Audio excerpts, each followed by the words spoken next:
Okay. Now, what I have done in the past is I have recorded this and then turned it over to somebody who edits it a little bit and then put it up on the website for everybody to see it. I try to make it somewhat organized by going through the people who are attending in a somewhat chronological fashion. And then people who are there at the same time can complement each other in the information they provide about their time at the camp. Now, I have some maps and other things that I will share as appropriate. If somebody else knows how to share and wants to do so, I will make that available, that facility available. And if you want me to bring up a map, for example, you can tell me and I will do so. If you have questions about people who aren't here, be advised that all of the names, or almost all of the names, in the listing, the to listing on the email you received, almost all of them, I spoke to the people. And I anticipated that they were going to be here. They sort of told me they were. But between VA appointments and old people just forgetting what they were going to do tomorrow, we lose out. And sometimes we lose out to the golf game. Right. Okay, there's a William on here coming now, and I'm not sure who that William is. If he's got a speaker, if you would identify yourself, William. That's you. I don't know if it's me or someone else. William Burkett or Burkett. William Burkett, you're listed. There's another William. Your list is Bill Burkett. There's another William listed, unless you're coming up with two lines. That's William Bassett.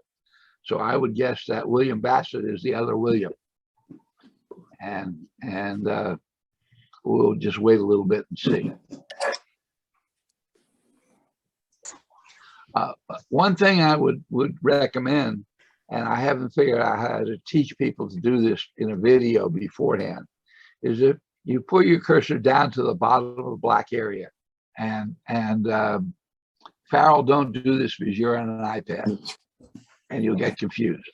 But if you go down the black area below the screen with your cursor, you'll see a mute button, stop video, a video camera, and a bunch of different things here down at the bottom. What I try to suggest is everybody click on the word participants and then click on the word chat, and you get two white boxes that appear on the screen. Then go to the top right-hand corner of the screen, you'll see the word view.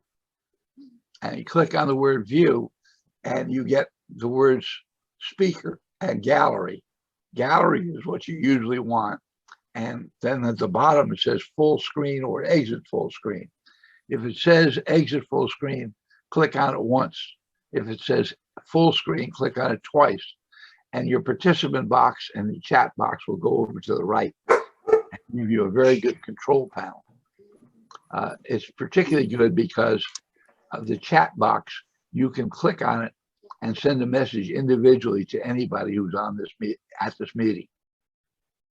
So having given you all of that extra information here at the beginning, I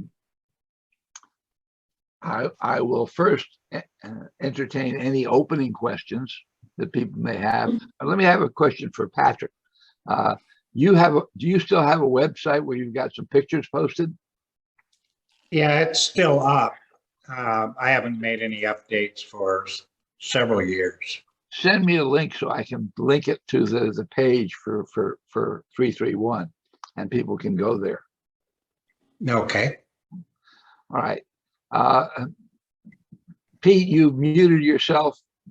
You're welcome to turn it on and turn it off as you wish, as long as you know how to do it. Are you all right with that, Pete? I've just muted, got rid of the mute. Yeah, I'm fine. Okay. I have nothing, and I'll probably mute because I tend to talk too much. Bye-bye. Well, that'll prevent you from talking too much. Oh, Sam, I think you probably are the earliest one there. Sam Seaton, yeah, I'm here. I think of all the people we've got here right now, you're probably the earliest. So why don't you start to talk about your time as a camp and what was there when you got there? There were TDY teams that came before you, Okay. but we're working with the PCS teams right now. Okay, I was at the camp probably January through March of '67. Worked for Captain Harry Wicksell. I was the XO of the A team. I think it was a 5-star camp made out of rubber trees. There was a French plantation right in front of us before you got to the town with a swimming pool. And you saw the picture I sent you, Steve. I saw the picture, but I did not post it, and Yeah. I'll have to do that. Yeah, and I went on an operation, first destroy operation to boot up with one member of the team, but I've got a picture of him. I'll send it to you. Probably one of you guys, but he was reading a book, and we had an encounter with some VC, and we went up to boot up and turned around and came back. When not too much longer after I'd been there, Lieutenant McMillan from Tonley-Shawn, A-334, had been kidnapped by the CIDG because the LLDB cheated them out of their monthly pay, and they grabbed him and they moved and they grabbed some vehicles and went on. They were about halfway to Amlock when they stopped them, and they ransomed McMillan for some more money to replace the money that the LLDB had ripped off from them. And so they exchanged Lieutenant McMillan for me, who went to Loughnane, and I went to Tonley-Shawn. And I think there were a couple other guys that ended up there with me, Mike Chaka, and somebody else. The only person I met later on was at the Fort Meade Oak Club was Master Sergeant Benavides, but I think he was there in September of '67, and it's a miracle he survived. But So he was there as part of an FOB for Sigma.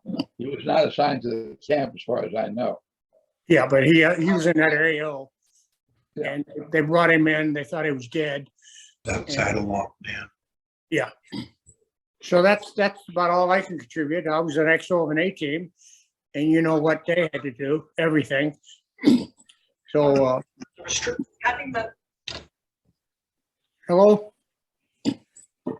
Yeah, that McMillan story is unusual. I'm hoping he'll show up. But we have lots of stories about pay disputes. I've never had a kidnapping and ransoming. That was it. Well, I made sure I paid him, make sure the LLDB didn't steal the money again until just before our battle at Tonley-Shawn, when there was a mad minute, they all deserted because the bad guys were coming. But that wasn't a pay dispute then. Before we go much further, there's an observation that I've been coming to over time as I've talked to people from this camp. And the observation is that the VC NVA presence in your AO was very significant and very permanent and very near the camp. And that the pattern of activity that happened in the camp was basically that these people, if they were ordered to draw the Americans away from some other place, they'd attack the camp reluctantly. So in what we call the border battles at the end of 1967, preparation for Tet, they attacked the camp to draw the American forces away from Saigon. Most of the time, however, they didn't bother the camp because they would have ended up having the first cav or somebody come in there and really do a good job in their AO. So they didn't want to do that. But they really were much stronger than I had previously expected at Loch Ninh than I've seen anywhere else, and that became more and more evident as the war dragged on. So I'm just throwing that there for you to chew on a little bit, and Bob is nodding his head.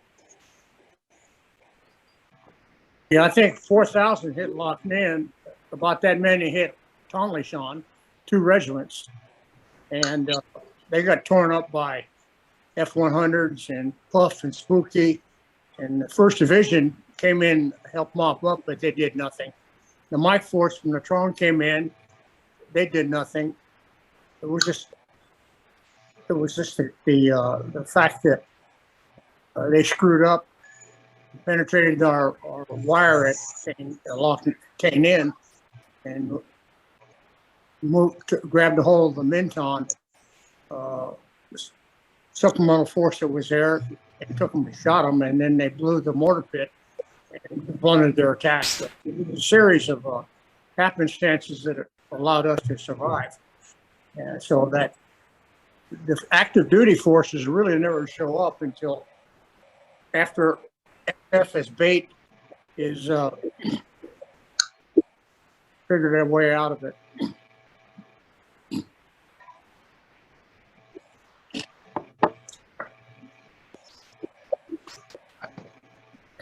All right, who comes after Sam? Is everybody between there and let's see, Jim Carmack was there. Well, I'm talking about people here in this meeting. People in this meeting, who's the next person? I went in September of '67. Okay. I was only there for 1 month. Basically, they yanked me out right after the Battle of Loch Ninh. And I was a 2nd lieutenant. I was the XO. I didn't have the slightest idea what the hell was going on. I had a superb briefing at group because I came in with a TS crypto clearance, and they locked me up in the secure vault to do a 100% inventory of every classified document in 5th group. So this screwed me later, because when I went to other work, I was not allowed to do recon work, because it's basically they didn't care if I got killed, but they sure as hell cared if I got captured. So it kind of restricted some of my career later on. Apropos of which, circa, I think it was about June of '68, B-36 and the Mike Force finally made it to Tonley-Shan and left Tonley-Shan heading west. And we ended up going to Kaboom and a few other places, walking across War Zone C. And it was one of the nastiest operations I've ever been on. And the place it was the VC's backyard, and we were not welcome. And we ended up getting broken up, as a matter of fact, and I spent 3 days E&Eing out. So it was a shitty operation, and the Tonley-Shan AO really sucked. Yeah. So, and I left in October of '68, and that was the end of my 331 days. I never got back. I got to all the other camps, but I never got back to, Loch Ninh.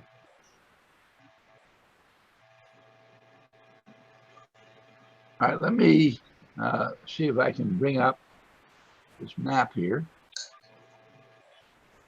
Where is it? There we go. Okay.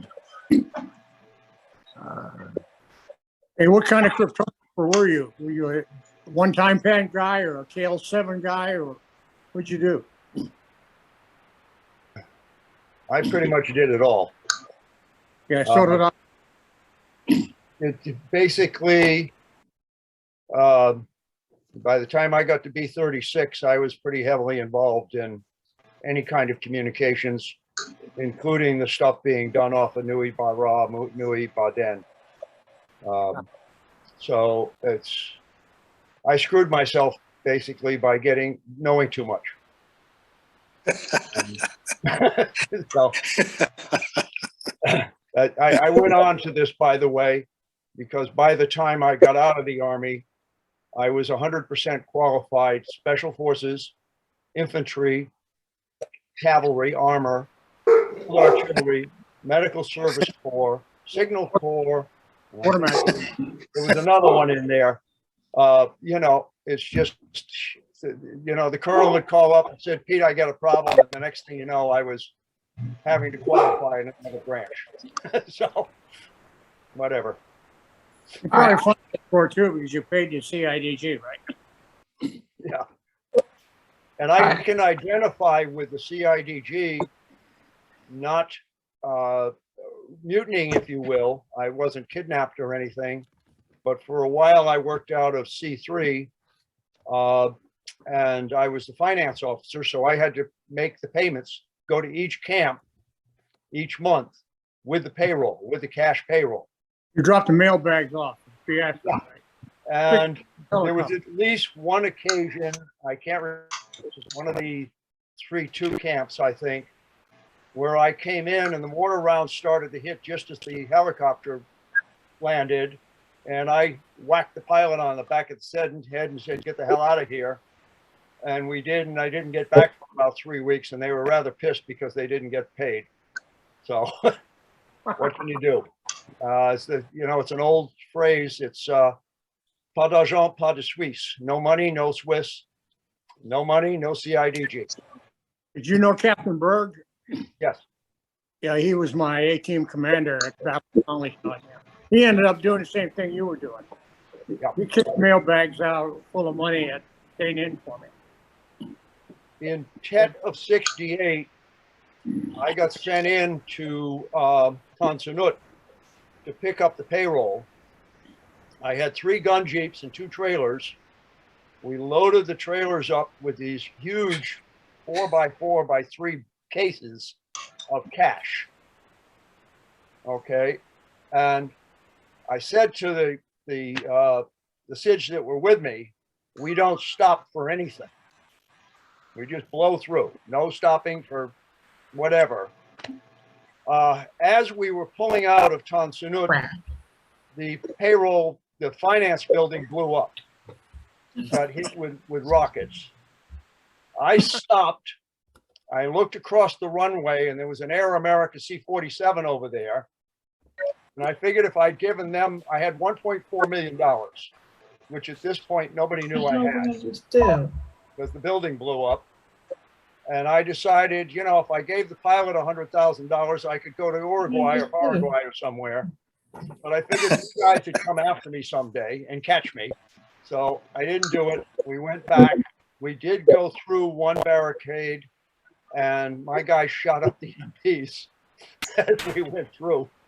And we made it back to Long Ben, Benoit with the payroll. And good times.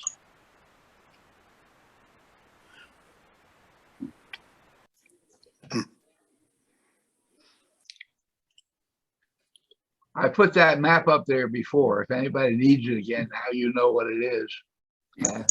It's also at the website. So that if you want that map again, you can download it yourself. All right, who we got next up? Oh, we've got a theme of cash going here. And I thought that 8 months of language school was going to set me up for better things, but Colonel Aaron, SOB commander, when I got there in 68, decided that the 4 of us who arrived there fresh out of language school were going to be funds officers. All of us young lieutenants. And we weren't dealing in greenbacks at that time. We were dealing in piastres.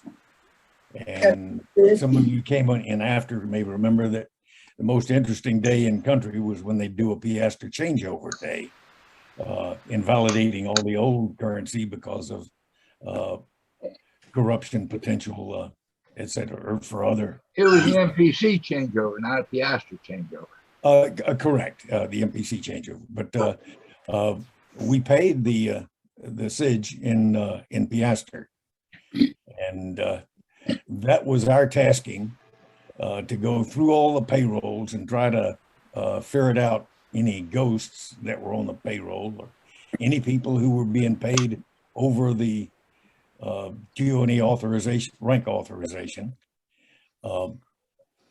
And that made lieutenants persona non grata amongst the SIDS from that perspective. If you did find a ghost, because that was going straight to LLDB for the most part. But I do recall those mail bags full of cash, full of piastres, and that was my first assignment to B3 at Hong Kong as funds officer there. And I had 3 field safes that were chock full of money. And then the choppers would come in with mail bags full of cash, or I was required to go police those up at Benoit Tonsonnet and bring those out and distribute those around to the ACAMs. Usually after the paperwork was done there at the B team, filling out the payroll, then there would be a week or two before that whole serious process started again that I could spend time out at the ACAM. So I got an opportunity to do some overnighting at Tonlé after Bob Brown was injured in a mortar attack there. Time at Menton, and had time before I finally wound up PCS'd into Loch Ninh, a week or so out at Chilen during the R&R of the camp commander out there. So got an opportunity to see all of the A team activities there. But Loch Ninh was the strongest camp and the best staffed out camp, with the 2 Khmer Sarai Cambodian companies that we had there, and the 1 KKK, as well as the Sting Montagnard CIDG force.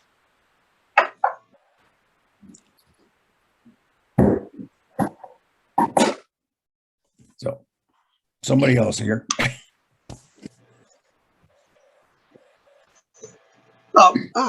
Finally. I got apparently a really bad connection. The video, my video is going in and out, and the audio is a lot of breakup in it. Can I go next? Is that okay? Are you hearing me? To me. Yes, we can hear you. Go ahead. Bye, Como. Okay. I arrived there at the end of November after the battle at Loch Ninh. My recollection that is we spent a lot of time redoing the bunkers using concrete. They were calling it Normandy style bunkers for the ammo and some other things. I was the team medic. Most of my time was in the hospital, and my initial training in the Army was as a mortarman. So the combat location was in the mortar pits. The team had I forget how many companies, Cambodians, up at that'd be the West End, if I might recall. There were tubes, I believe, of South Vietnamese 105s. There's, I believe, one whole company of Montyards, and then the other companies, 2 or 3 companies, were a mixed bag. They also had a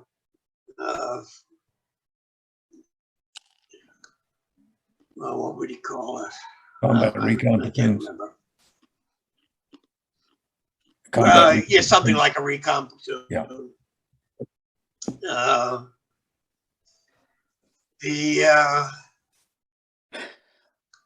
We had somewhere along the line before Tet.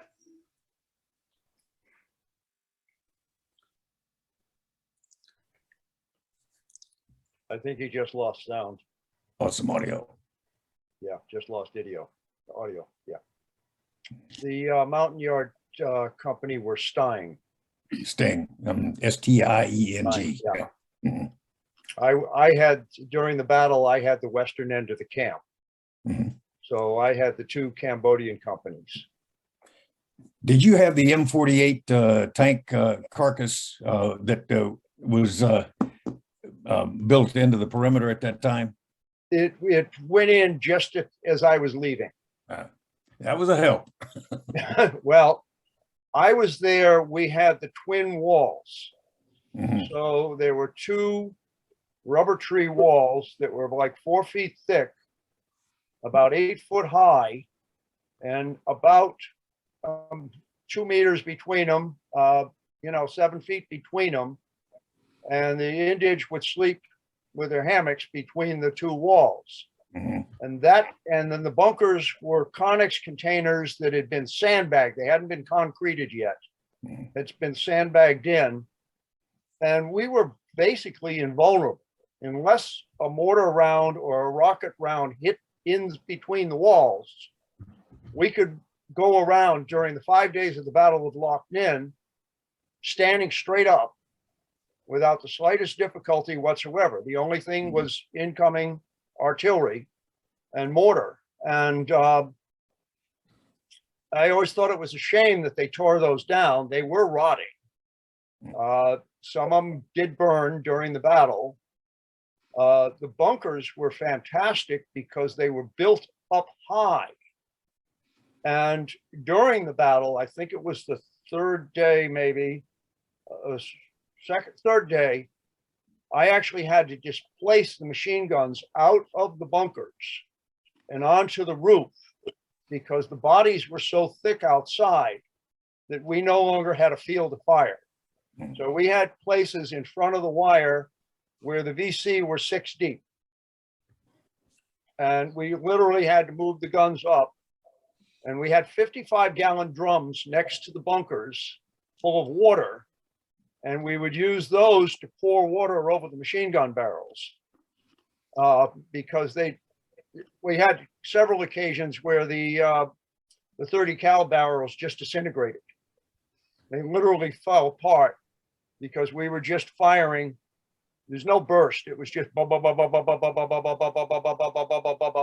a T&E, and there were targets all the way through it. And one of my duties at the end of the Battle of Loch Ninh was burying about 3,000, I think, Sitch. I remember one day it was 665 bodies. The Cav came up. Was it the Cav? First Infantry came up, and we had a D4 bulldozer to dig trenches. I remember Sam Stokely telling me about that. There was a Vietnamese unit that was helicoptered in, and their leaders told them, get over there and dig in. And they dug in right where you had planted all those bodies, and it was not a pleasant experience for them. Very nasty. The artillery came in.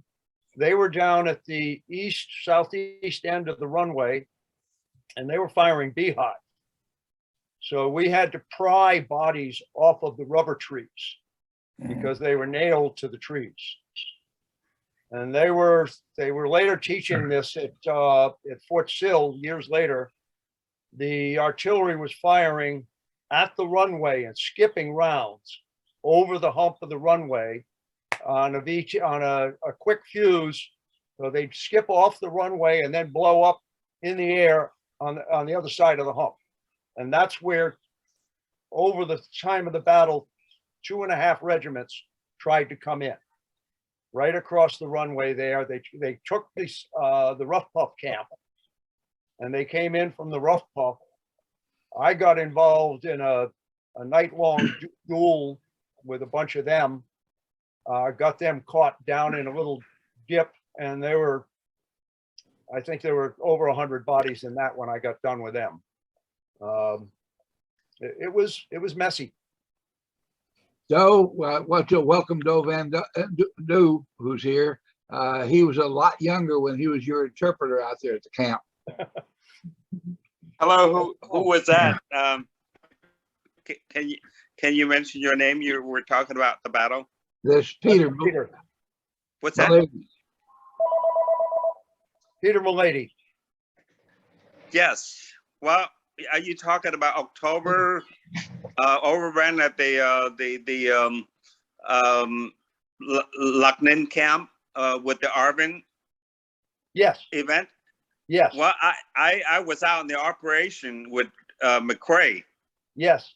And then I come back, and the next day, I think we went over there, witnessed that, and trying to rescue. And I know that they were doing bunker to bunker, to eliminate the rest of the PC there, the VC there. So I was that for like, and me and with Doc Lee Martin. Like 7 day and 7 night that we were out, with body bags and trying to rescue people, the injury and all that. So I do remember all that. So, by the way, I'm so happy to reconnect to all of you. How many of us here right now today? 13 right now. Wow. And you there from 67 to I was only there for a month. wow. I went in at the very end of September, and as soon as the battle was over, they pulled the entire team out. And, Okay. and as I recall, as I understand it, they replaced the entire team within a couple of weeks after the battle. I may be wrong. I don't know. As I remember, I was there until almost the end of 69. There's Wow. only like 5-6 interpreter that were there. I don't know anybody remember me, but I was 16, 15 when I joined. I wouldn't recognize you. Right. Or you me. I think Captain Bohannon's the one that hired me. I worked with, I went out the operation next year on the 68, and I was wounded at Village 5. And then Lieutenant Miller passed away right there. And, so those are a little bit of my background. May I share a little bit? Sure. Oh, Yes. Stephen is running it. I'm sorry. Command have it. Yeah, please, Go sir. ahead. I'm trying to raise other people here, so you keep the conversation going. If I need to step in, I'll come in. No, tell your history. Okay, by the way, I first joined at CIDG up in Tâm Lê Cheng. And all of a sudden people got malaria and everybody got sick, and then people start leaving, and so was I, but they didn't leave until to go anywhere else. And we were caught by Viet Cong, and we told them we were leaving, so they let us go. But we end up in Lac Ninh, and that's how I started. And then I work with some special forces, and I start speaking English and say, hey, you can speak English. Hey, we want you as an interpreter. And that's how I got on the job training, you know, at the age of 15 and a half, because I was tall, and I served many people there for almost two years.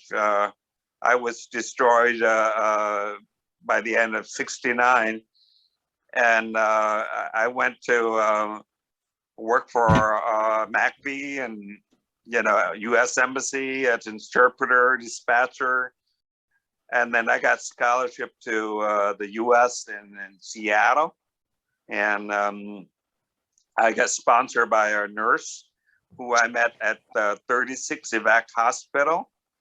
By the way, they sent me to U.S. Evac Hospital, you know, because I was, you know, combat interpreter for the Green Beret, so I got that preference instead of going to the regular CIDG hospital at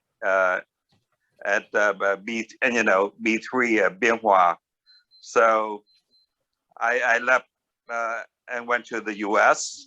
and went to school, and I became an IT professional, software engineer, and I became very successful. And I got married when I went back to Vietnam in 2003. Do a project to help the disabled over there with the U.S. Embassy. And then I moved back here in Houston in 2011, and that's how I met Steve Sherman. And then we became friends, and got me to join the local chapter of the Special Force. And we've been having a lot of interaction and trying to catch up and find everybody. I was able to get a hold of Lieutenant Hunt, and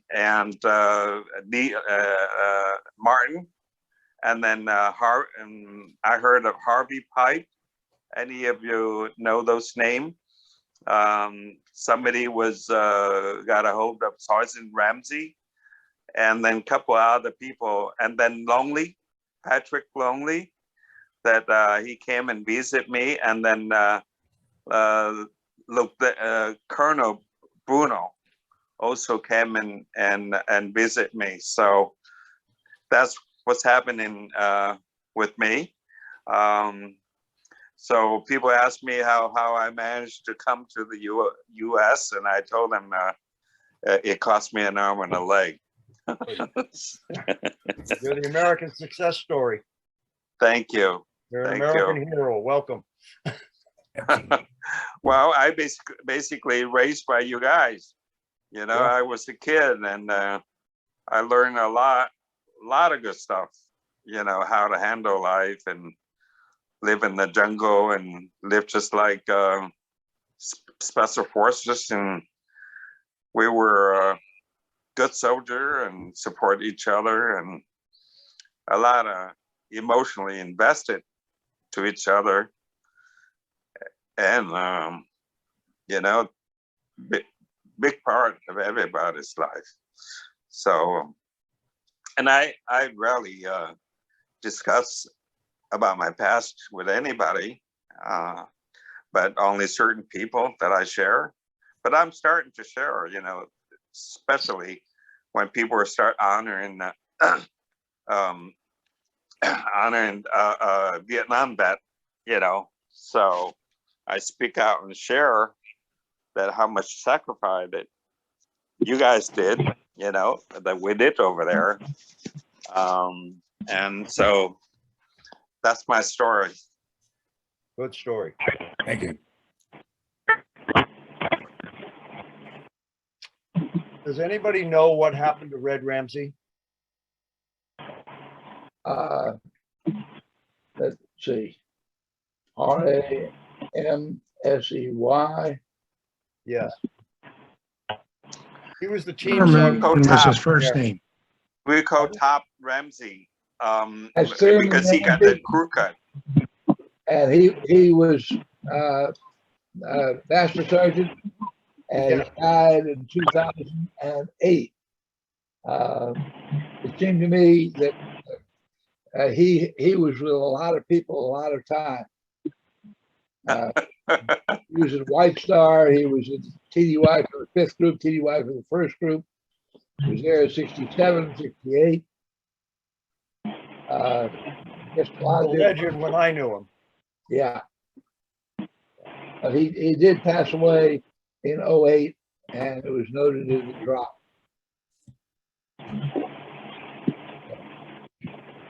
Everything I know. Bill, what happened to your pick camera? No camera? No Schachter?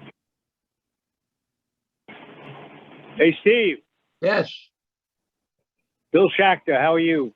I'm doing fine. Why don't you turn your camera on? You're not any uglier than the rest of us.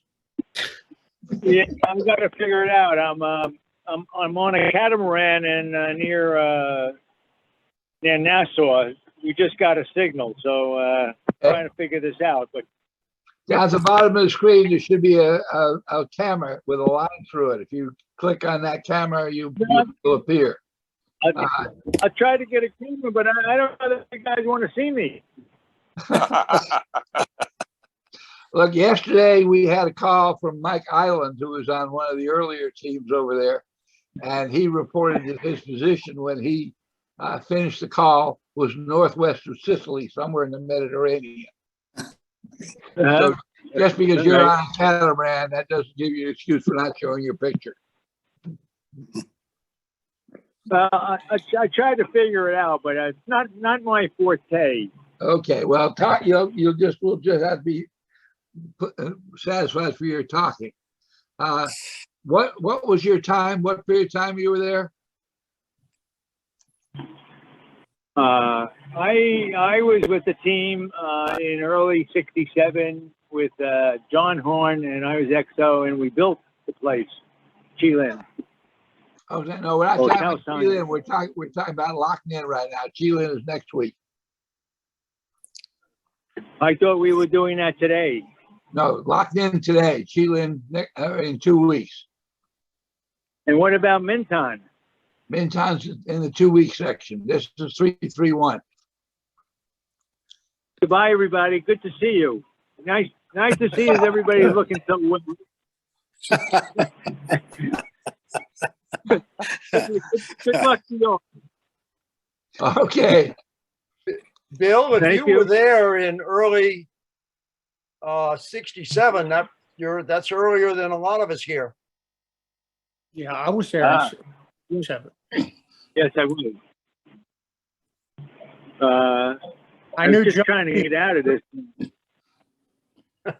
Tom, you're there pretty early too, actually. You're 66. Tom Pingree?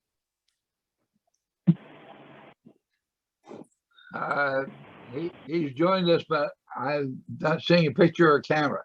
Tom, can you hear me?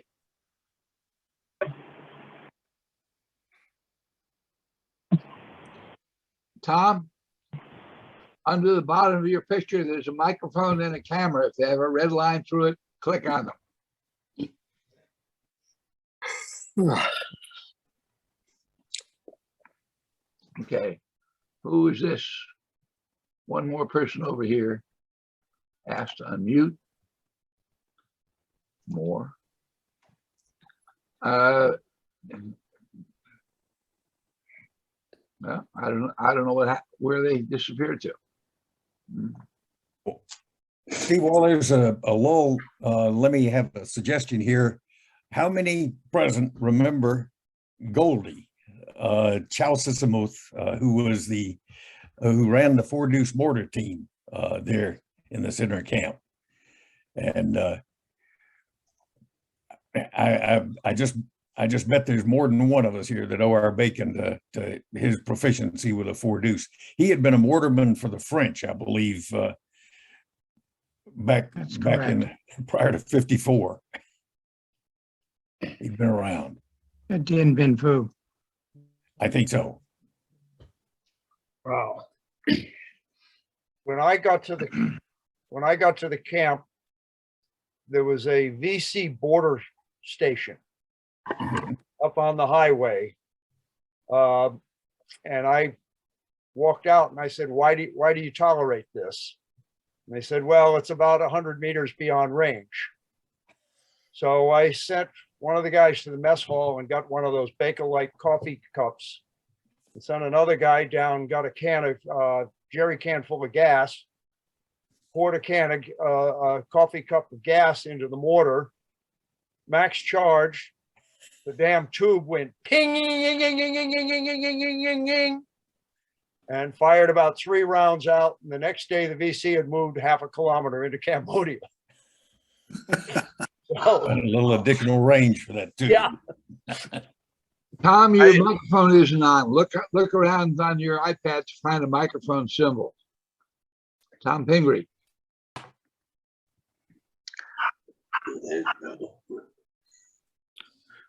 Does anybody remember my father is Stu Shermer? He was in the station in Lac Ninh, I think 66, and he was demolition expert for Special Forces. He would have been there with you, Tom. But you're not speaking to us. He's this guy right here. I don't know if anybody can see him. This one. My dad's still alive though. How come Wow. he's over there with you? He's just at a doctor's appointment, so I'm trying to listen to you guys to fill him in. Tom, you got a microphone down there. You're not have your microphone on. So look around on the top, probably on the top of your screen. There might be a little microphone button. Bill, are you on an iPad? Bill Burkett? Are you on an iPad? Can you tell Tom? Yes, I am. Tell Tom Pingree how to get his audio. Now he's found it. He's finding it now. Okay, good. Tom, Okay. you were at the camp in '66, and Stuart Shermer should have been your demo man at the time. Right now your microphone is on, so I should hear you if you talk. Yeah. Okay, go ahead. Tom, you were there in '66. Do you remember Stuart Shermer, the demo man? Yeah, vaguely. That's his daughter I've over there. forgotten almost everybody that I ever knew once. So does forget ourselves every morning. Yeah. Let me ask Bill Burkett. Burkett, Yes. you remember me? Joe Van Zoo. I'm sorry, but I don't. I know we got wounded at the same time, or the same battle,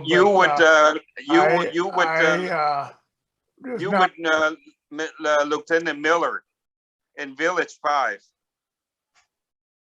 right? Yes.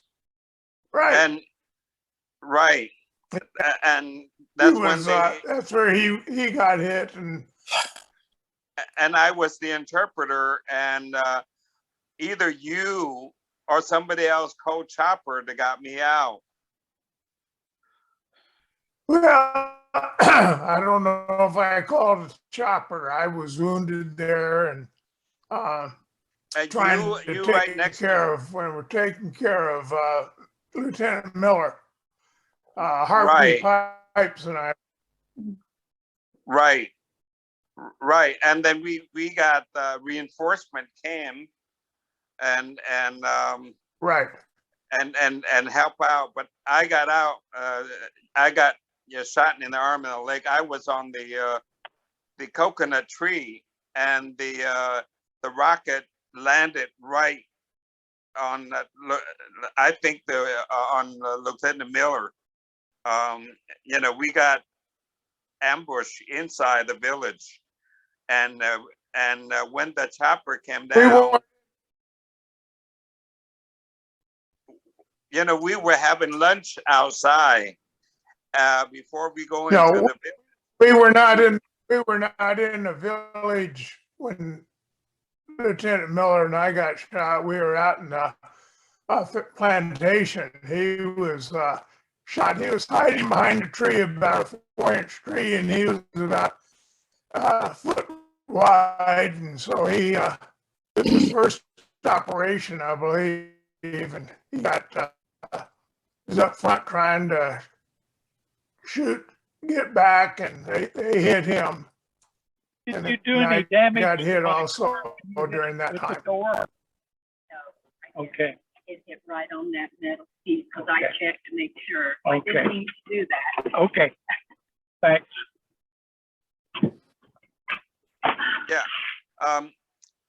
Anyway, somebody called Chopper to got me to Bin Long, Bin Long there, and then they transferred me to 93rd Evac Hospital, and they amputated my arm and my leg there.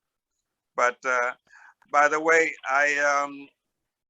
Harvey Pipe and Burkett, I thought I talked to you maybe 10 years ago, 10, 15 years Yes. ago. Remember, Yeah, you in Portland somewhere, right? Vancouver. Moved Yes, over I to spoke with you. Vancouver. I spoke with you 15 years, 20 years ago. 20 years ago. And remember, you were in Vancouver. But I think you're the one that able to call the chopper to come and help me, got me out.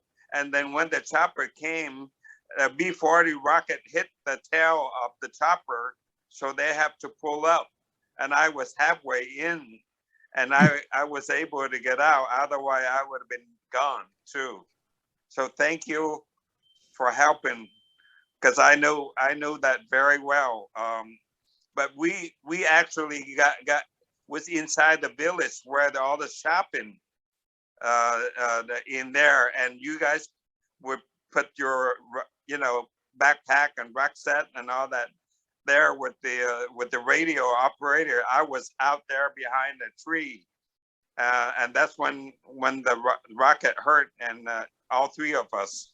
But to me, I think that it was the 105 a Cherry that did that. We didn't get hit by B-40, but that's what I could be wrong, but thank you, and I do remember I talked to you Yes. before that. Yes. Yes. Yes. I do remember talking with you, and Yes. I apologize for remembering you at that time, but Yeah, it we doesn't happen. Yeah, I remember. I'm sorry. No, we were. I had a conversation with Lieutenant Miller because he just came in for just 2 weeks, and we were outside on the rubber plantation to eat lunch before we go in, and we were eating lunch and all that, and then we heard fire, and that's when we ran into the village, and then chasing after them, and that's why we got ambushed by large, I think maybe battalion or even bigger than that that surround us until the enforcement came. But I didn't know that you were hurt, but until when I found out later on. So and the reinforced came with Harvey Pipe, right? And Hernandez. Remember Hernandez? Hernandez.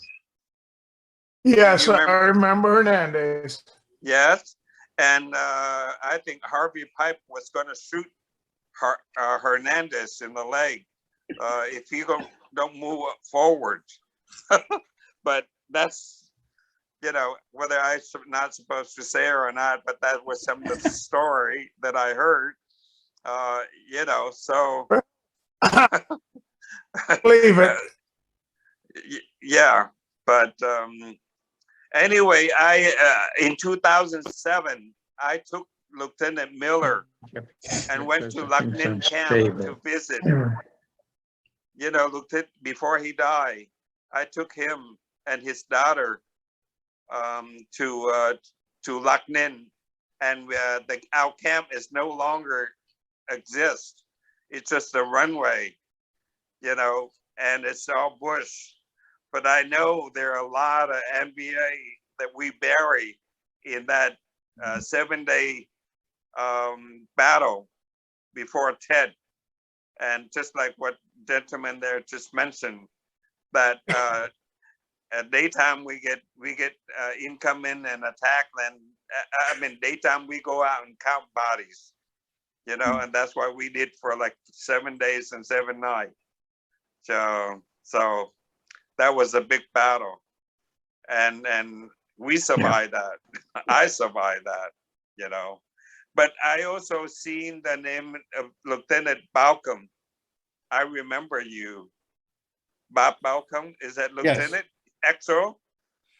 I was there as the CO after Captain Pedrosa. I remember you because even though I lost my leg, you know, they allowed me to go on the chopper or C-47. You know, when we regularly deliver ration from, and then I jump on and I come back, and you guys even let me out doing the Halliburton operation with the troop and come back to honor me.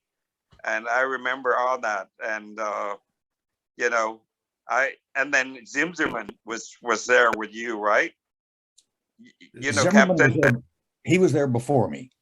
Okay, and then Bohannon before you, right? Correct.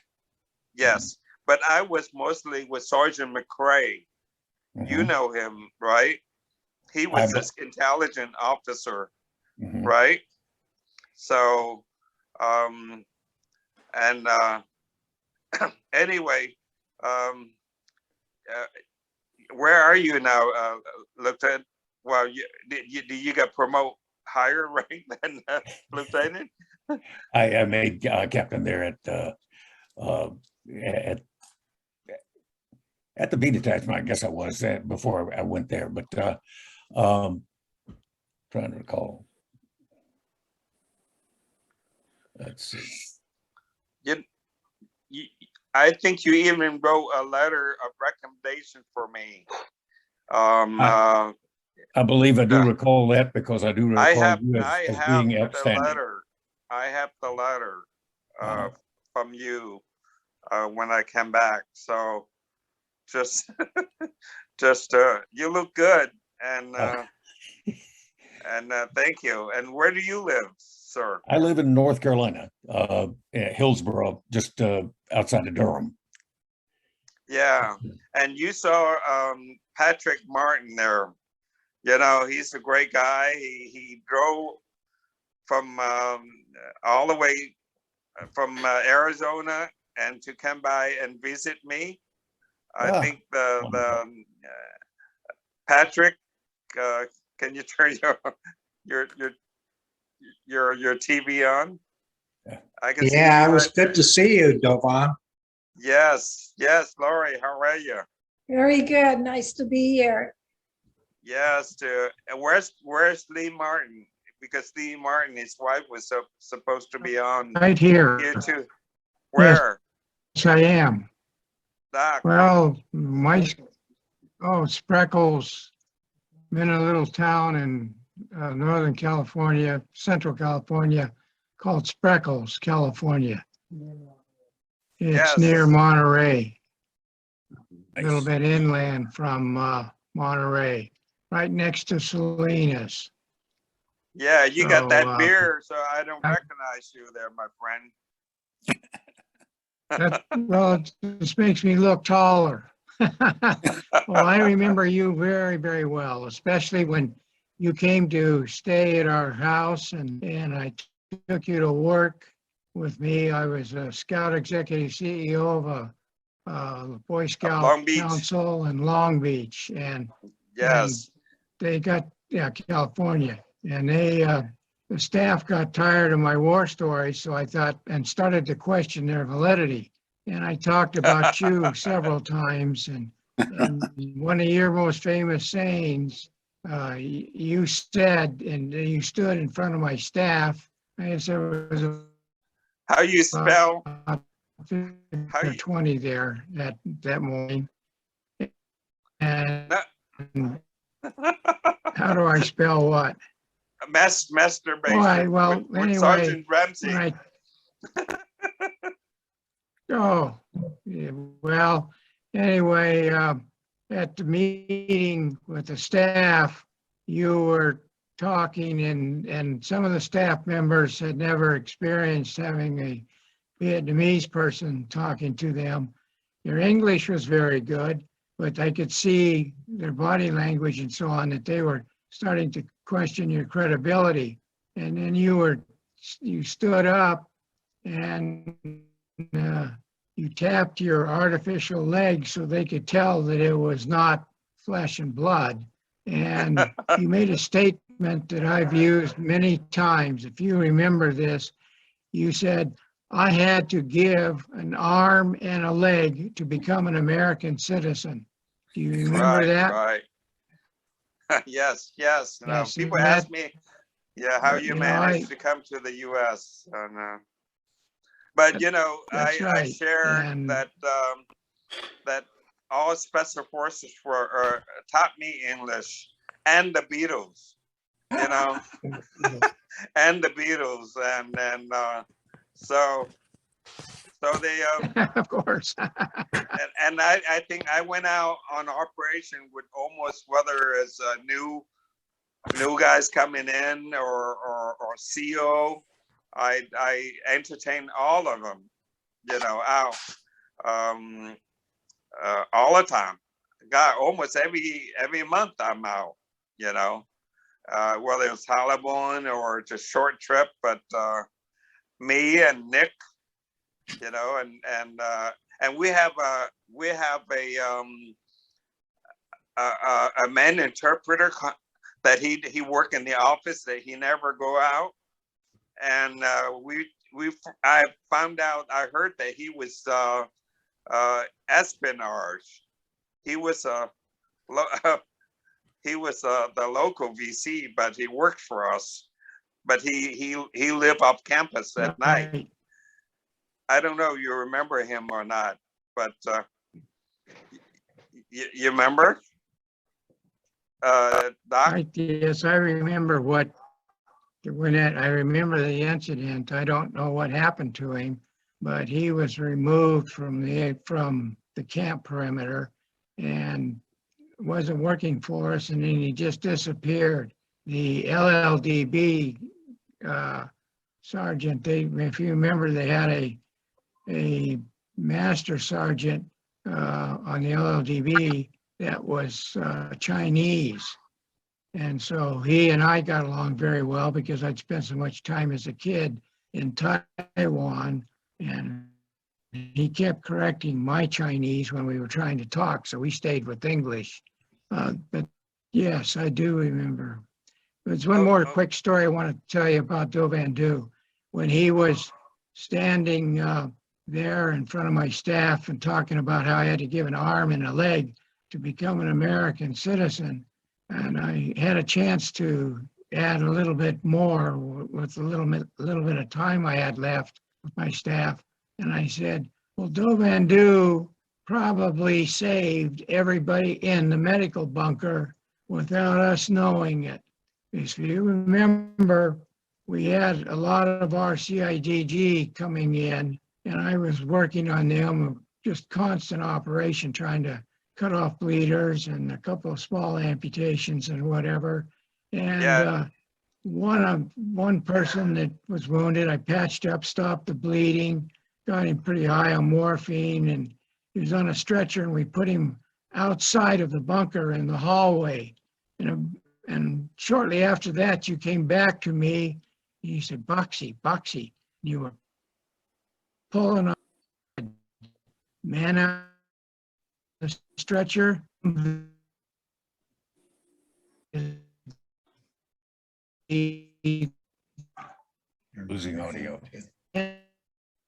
Your audio. Eventually did, but he was dressed in tiger fatigues. Pardon me? Yeah.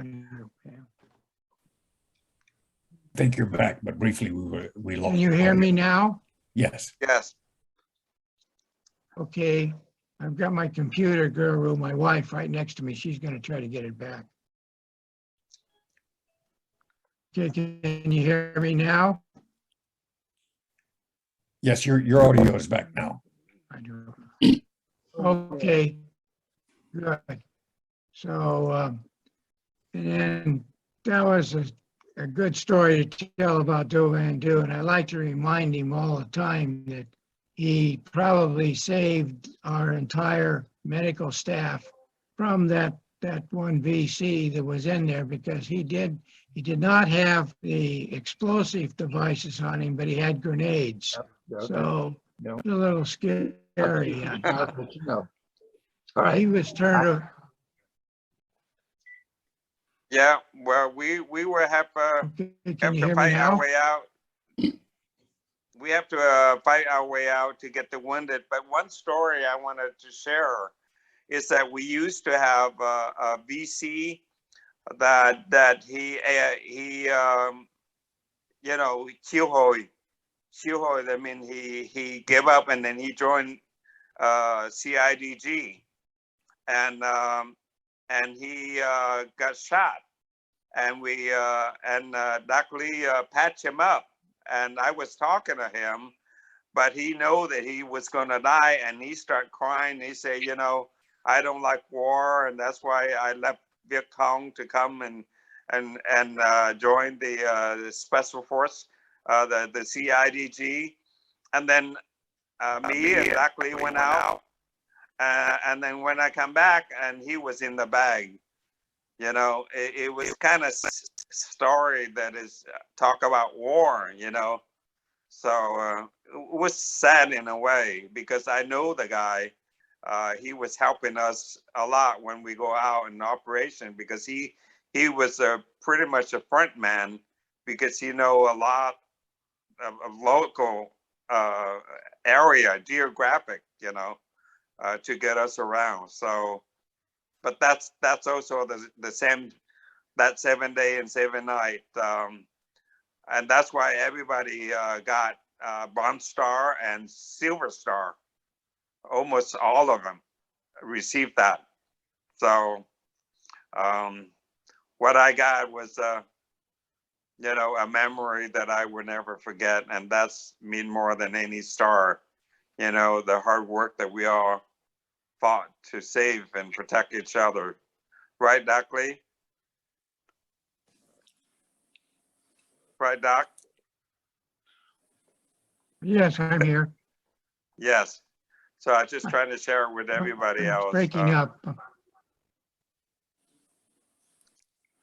Well, you were number one with me almost from the first day I met you.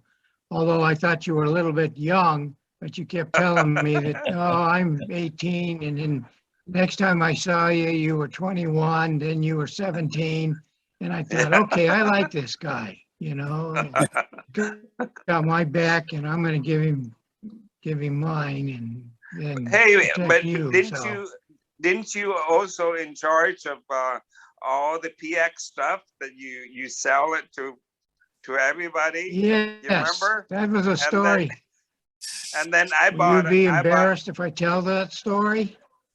No, I bought a Seiko watch from you to wear on my left hand, and then and I got shot on my left hand, and I lost that watch. Oh, I didn't know that.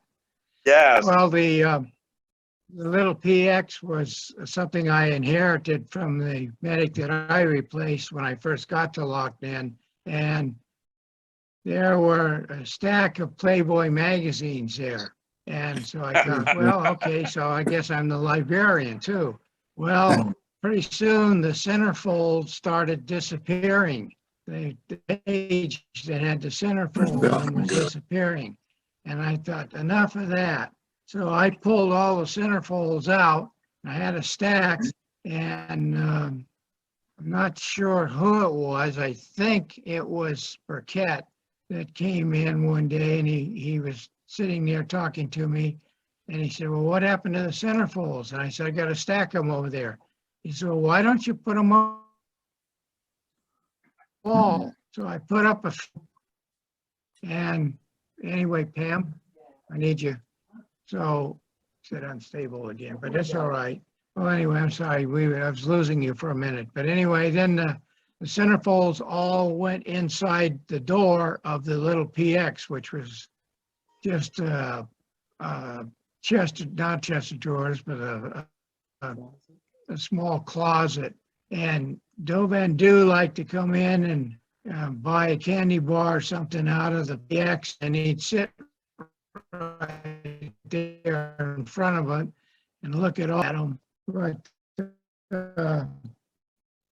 when I left Lockman, I had pulled those all down and everything else in the folder and had given it to the XO, I think it was the XO, to give to Dovan Do. And I don't know if that actually happened, but Probably not. something But he liked is, oh, okay. Well, today, now all the years gone by, denial is a very good thing to say now and then. But my time at Lockman was something I thoroughly enjoyed. Had tremendous members in the A-team. Thurman Ramsey was the absolute best team leader we had there as a master sergeant. And I talked to him on the phone several times after I got back from Vietnam, and his whole life's desire was to be a gentleman farmer, and he became one. And anyway, okay, I did not know that he had passed away until today. I'm sorry to hear that. But I remember seeing I think, Sergeant Ramsey at the 98 convention in Albuquerque, and we had a nice visit there at that time. well, what surprised me is, I'll hold this up. I don't know if it can be seen, but it's a book called The Green Berets. This is a Robin Moore's book, and we all know that Robin Moore was, you know, he signed some papers and whatever. He would never reveal the secrets of the special forces, and was embedded with them, I think, in Thailand or operations or somewhere. I'm not sure. And then as soon as he got back, he wrote the book and was also, I understand, responsible for the song a little bit that came. He and the singer had collaborated. But there's a lot of SF people I'd talked to over the years that think very lowly of Robin Moore. And in this book, what is really interesting, there's a little preface in the book, and I had missed it the first time I read it. I just found it the other few days ago, and it's just on the cover. I'll try to put it up. You may not be able to get the whole thing. But when Robin Moore was leaving the A-team that he had been embedded in, and I think it was in Thailand or somewhere, the team was trying to figure out something to give him as a gift from the team.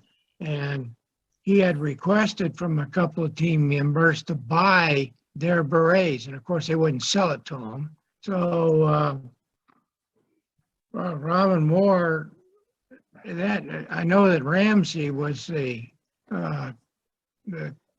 master sergeant there on the team. And there's somebody, the CO there, asked if anybody had a spare beret, and Ramsey did not have a spare beret, but got his own beret and gave it to the CEO to give to Robin Moore. And in the book, there's a whole page where it talks about how that was presented to him, and that was his most cherished possession. So I don't know if many of you knew anything about that story, but I never heard it directly from Ramsey. He did confirm that he knew who Robin Moore was, and he spoke evil of him. And so I left that subject alone for the rest of the time I was at Loch Ninh. Well, that's my story.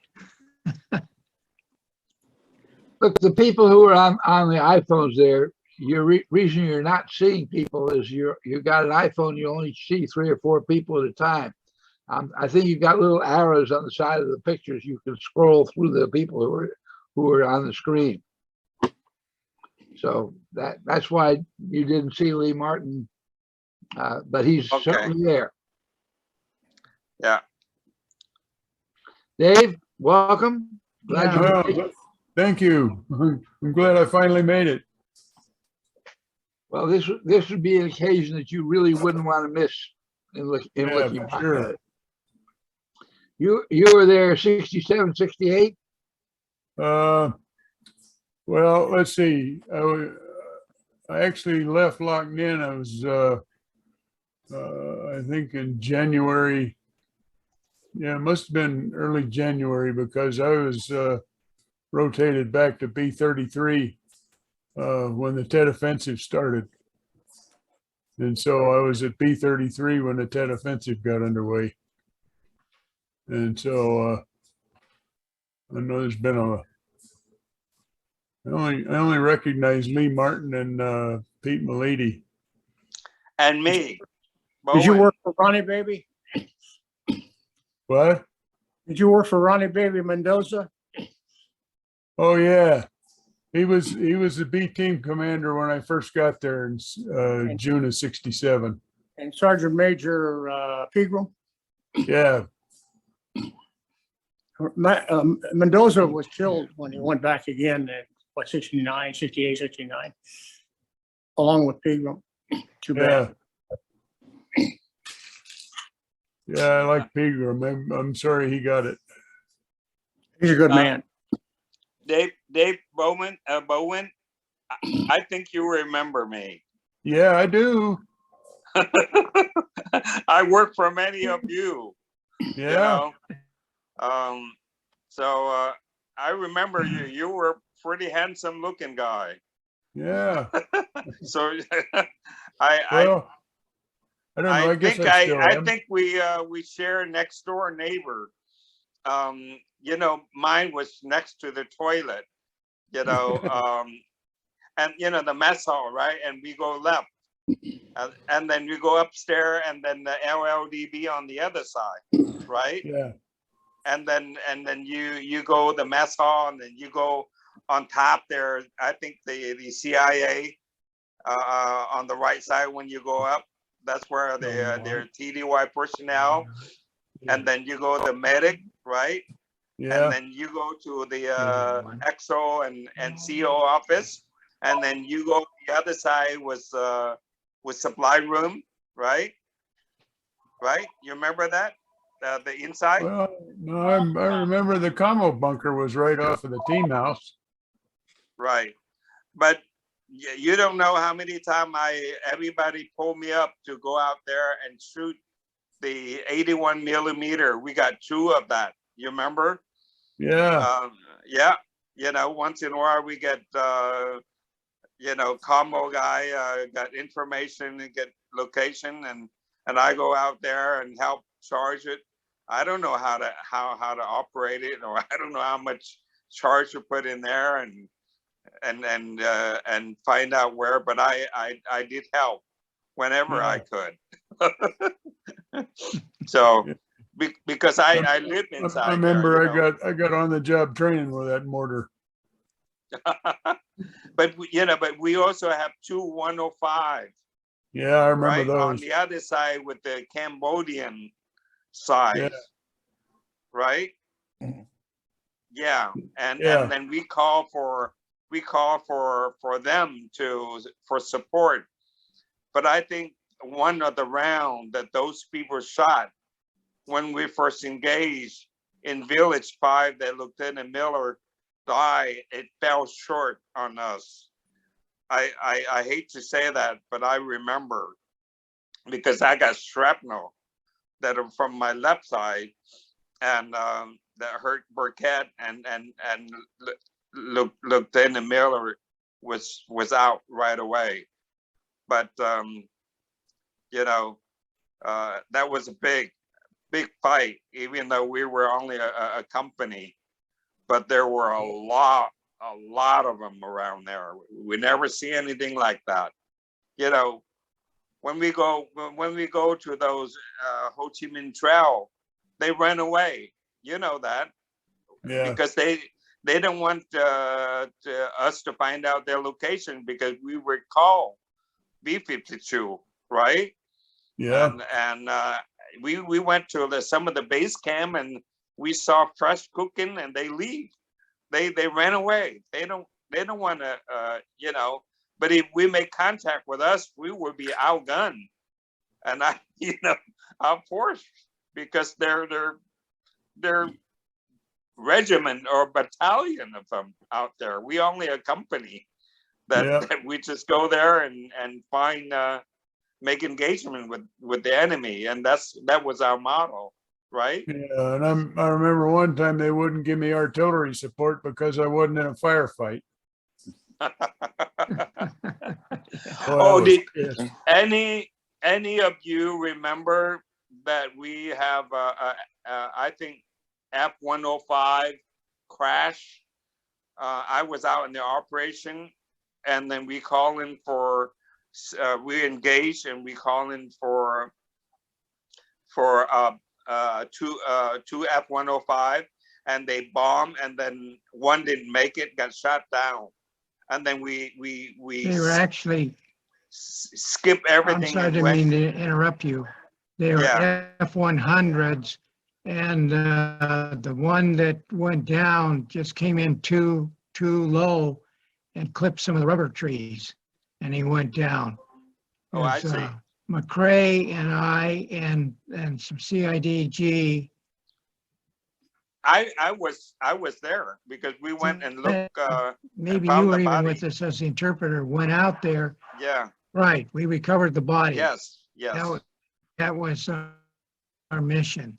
And that was you. Also wanted to make sure that the aircraft had been destroyed. Yes. And John, I think it was also John McCrae. Right. There were two of us that were in the camp, and Ramsey came, and I don't remember what it was Bach time or something for me, because he came in and said, "Doc, I need you. Put your gear on. You got to go out in the river plantation and recover a body, an American body." Well, he said, I think, a body. And I said, why do I want to go out there? You know, there's hundreds, literally hundreds of VC bodies buried in the irrigation ditches inside that rubber plantation next to our airstrip. Why do I want to go out there and get a body? And he said, American body. So I geared up in about 1 minute, and off we went, and we could confirm was destroyed. Okay, I got some of you guys here are still there, and the big map. I just put the map up there just to see if there's anything need to be illustrated. All of this area, I believe, is all plantation. Yes. Right. That's quite a bit of plantation. Yep. Okay. In other parts of the country, you don't see the French. Much. The rumor had, and I've always believed that the French were paying the North Vietnamese or at a local VC government to not fight in the rubber plantation, and we had standing orders that not to engage in, you know, unless we had to. And one day, northwest of Loch Ninh, we were in a rubber plantation, And we were on a patrol, and our lead squads were ambushed. And of course, we're thinking, okay, now we could see the jungle. It was about 50 yards away. And we thought, okay, we got to run into the jungle before we can start shooting. And I remember that, and I think it might have been Ramsey, but it was a senior person to me, said, hell with that, Doc, let's open fire and I'll get some 105 support. And when we left, there weren't a lot of rubber trees left either. So, but we did take out 2 machine guns and several NVA, and there were mixed VC NVA, but no American casualties there. So that was one operation. I was glad it was over. George, I'm glad to see you were able to make it here. Well, I'm not so sure how good this connection is. I'm at VA hospital in Memphis, and the Wi-Fi here is very, very weak. Well, stand by the window over there. I know in my VA hospital, if I'm not at a window, I can't even do anything. What was your time there at Lockheed? Well, at Lockheed would have been January, February, March of '69. I don't think it went beyond that. Bill, was that your time? Bob, rather. Bob Balcom. I was there June to September of '69. That was a later point. George can't see all the other folks over here. Or can you? What do you have here? You know, I can see you, and that's about it. I see a bunch of bookshelves behind you. yeah, but if there may be some arrows on the side of me, you can click on those arrows and move from one person to another. Oh yeah, I see some other faces in here. Yeah. Was there anybody else who was there in January, February, March? 69. 69, January, February, March, 69. George, who was CEO there at that time? I don't think I would recognize anybody even if I saw them. We look a little different right now. Let's see, probably Pedrosa was the CO. Juan Pedrosa. Let's see. Trying to remember who the CEO was. Before Pedrosa. Before Pedrosa, I think it was Carmack. Yes, Jim Carmack. Yeah, Good man. Pedrosa was the CO when I was there. Okay. I was the capo. Okay. And Marshal Lanter, Colonel Lanter, the B Detachment CO, followed by George Murray. Yeah, I don't, neither of those names are familiar with me either. Okay. I have another story I want to share. I worked with McCrae a lot with Lee Martin. Anyway, I was always willing to go out, you know. So I think Lieutenant Balcom wrote to him. It may concern that Do Van Du is a very dedicated and hardworking combat interpreter, whether it's on the field or out in the whether it's in or out in the operation. So you're a tremendous asset. So I want to share a story about Village 5, and me and McCrae and the whole company, we do patrol on the rubber plantation, and all of a sudden shooting, and then the only they, you know, all the CIDG were chasing VC. And then only me and McRae were left there because McRae lost his glass. Okay, lost his glass, he couldn't see. So I just say, wow, I was 15 or 16. I'd say, well, we better do something. And I told the guy, the Matanya guy, to carry, you know, carry the PC-10, and he's got a string, right? And I tell McRae, once you hold on that string, and I'm gonna go and shoot, and we're gonna go from one rubber tree to the other. Just follow me. And then we did that for about a few minutes, like 10, 15 minutes, and then we got united with the troop, you know. And so that was a big story, you know. And McRae is, I would call him crazy. I mean, he was nuts. This guy was just we call him a lifer, you know, and intelligent officers and pretty secretive, but, you know, African-American, very dedicated. And I heard after Vietnam, I think he went to South America and joined more fighting, you know, or something else. And then another time we went out in the jungle, and all of a sudden we hear shootings so much. And then it turned out that the CIDG were shooting a herd of wild pig. Wild pig. And then was not far from the river. So we end up saying, forget it, the operation, we're gonna celebrate and eat. I was on that up. Oh, were you the one? I do remember that pig popping out of a hole, and everything was off limits. All bets were off at that point, and we had a pig to cook. Yeah, and Yeah, so it was not the best of discipline at that point.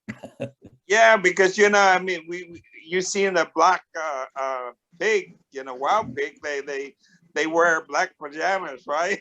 It's the same color. Yeah. And it's far away, you don't know. You anything in there, you gotta shoot first, you know, and find out who's that later, you know.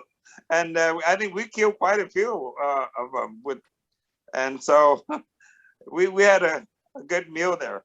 So yeah. And we use I think Claymore C4, you know, to cook ourselves. So we always do that, you know. I don't know how many Claymore mine we open to use it. And then we also use carbon. And the Claymore mine, we took out the bullet and put that build in there and replace them. And guess what? We shoot bird and chicken when we're in the village for our meal sometimes. So those are the kind of things that we do there. That's just so called survival of fitness. But I don't know if they train you guys at that in Fort Bragg or not, but it applied really well in Vietnam. Yeah. Yeah. Yes? I'm on the Google call right now. Farrell, you were there pretty much to the end. We haven't heard anybody talking about what happened to the camp. It was ultimately turned over to the Border Rangers. Why don't you talk about your time there? Yeah, thanks, Steve. Farrell Wolford here. I got to Loch Ninh in late April 1970. And I got to tell you a little story about getting there. You know, you work your way from the Trang, you know, after you get to Entree Island and all that stuff. And, you know, and you work your way down to Camp Alpha and then on over, you know, to the C team and all. And so they sent us out on a nail chopper over to Hon Quan, to B-33. And then there was a couple of deuce and a halfs and a gun jeep and a couple other, I think a 3/4 ton that was waiting for us along with CIGG. And we ran that road from B-33 up to Loch Ninh. And I was sitting in the back of a gun jeep. It didn't have a 105 mounted on it. It just had the stanchion up from the floor. And there were another lieutenant that was sitting up front, and me and another guy in the back sitting on those little jump seats that folded down. And we were on that road, and we were going pretty fast. And the guy, it just happened, his name was Race, R-A-C-E, and he thought he was a race car driver. he was a Spec 4 weapons guy, and he was driving, and he was just going all over the road. And it happened to be that it had been raining, so that road was just, like the old proverbial slicker than snot on a doorknob, So we got to this rice paddy area, and he was dodging holes and this and that, and he lost control of it. We went over the berm and went airborne, and two of the guys jumped out in the front and went rolling into the rice paddy. I was on the back, and it started to roll. It rolled in my direction, so I had no way to get out of there. And so I just said, hell, I got to ride this thing out, this puppy out. So I held on for dear life, and that thing rolled over and rolled it right on the, on the top. And probably the only thing that saved me from getting crushed was that stanchion for that 105, that mount. And so I'm in there upside down and kind of compressed, and guys came running over, and they says, hey, you okay? I said, get this damn thing off of me. I said, I smell gas. And so they did. They pushed it off, and I got up and walked, I was pretty smacked around and everything. And they said, okay, well, they had one of the deuce snaps pull us on into Loch Ninh, and I sat up in one of the trucks and got in there. By the time I got there, that was about another half an hour or so later. I was a hurting puppy. I was just, I could hardly walk. I was just so backed around, so I got over there and walked in, and our team captain, Captain Bell, he greeted me and said, welcome to Loch Ninh. I said, yeah, I'm glad I'm here and not out there in the rice paddy somewhere. And he says, well, get over to the clinic there, where we had a real good medic there, and I think he might be on a call, Steve Veltri. He was there, and he looked me all over, and and checked out my ability to move my limbs and all that stuff. And he said, well, I think you're just so banged up, you just need to rest. So he gave me a couple, I think a Darvon or something, and I stayed in Iraq for a couple of days. I came back out, and finally I was getting tired of just sitting around. And our one of the team sergeants came to me, and he said, hey, you need to get off your ass and get out in the field. I said, sounds good to me. He says, we're going out on an ambush tonight. You want to go? I said, damn, absolutely, I'll be there. So anyway, that was kind of my introduction to Loch Ninh. And it was a good camp because we had a lot of stuff in there. And I've heard you guys that were there earlier describe the M48 tank, and all that was still there, on that, I think it was the west wall area. And we had a couple other improvements up in the tower. They had a grenade launcher that was, a hand cranked belt fed kind of grenade launcher that could start shooting those 40 millimeters out from the inner camp. And they had a couple other things we had, but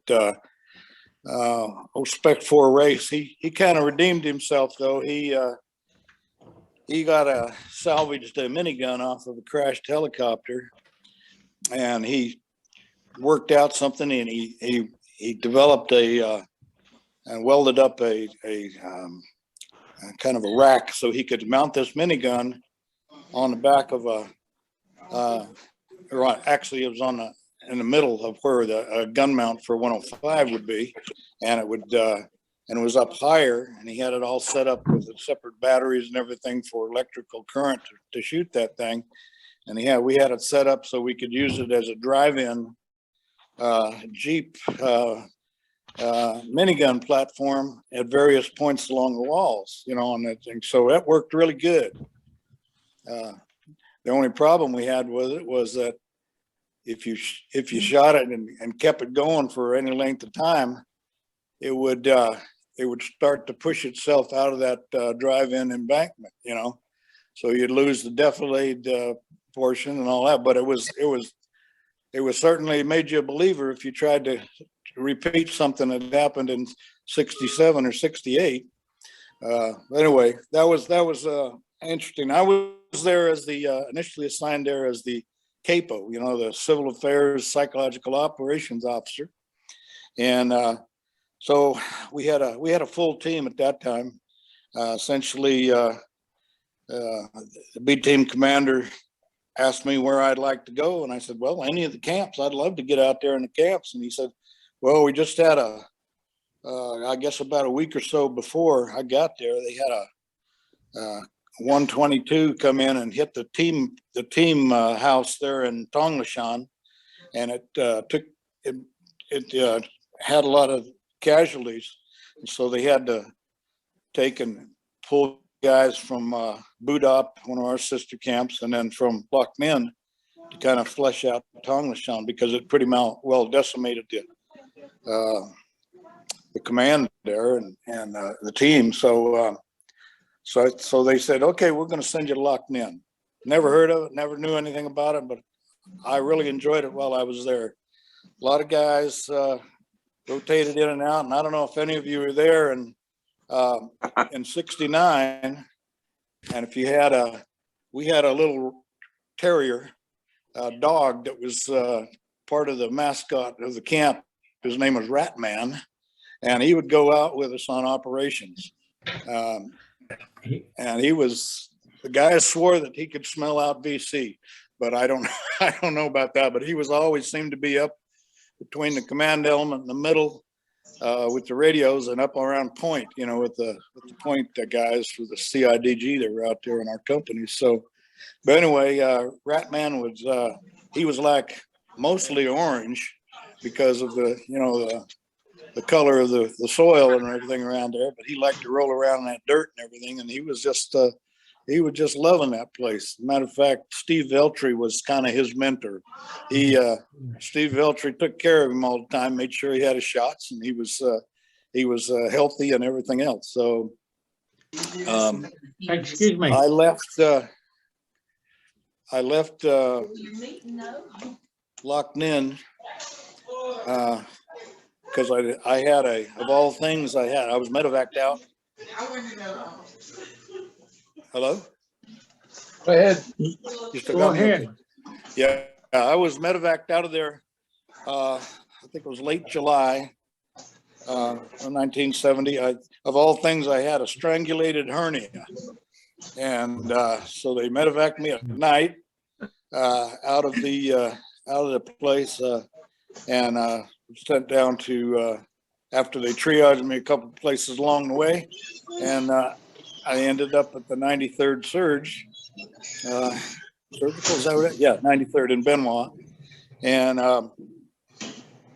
they took out about a foot of intestine that had been strangulated and running. So I recuperated there for a little while, and a guy come in, the surgeon come in, and checked me out, and he said, well, you're looking pretty good now. We can move you up to Camp Zama, Japan. And I said, why? And he said, well, there's no facilities to handle you here in an outpatient basis. And I said, well, what happens because I'd only been there, 4 months in country. And he said, well, the Army will put you back in, and I'm sure you'll be back in Vietnam in another year, less than a year. And I said, oh, that's super. Okay. So I talked to couple guys that came over from the C team there in Benoit. I said, hey, you got to get me out of here. I don't want to go to Camp Zama.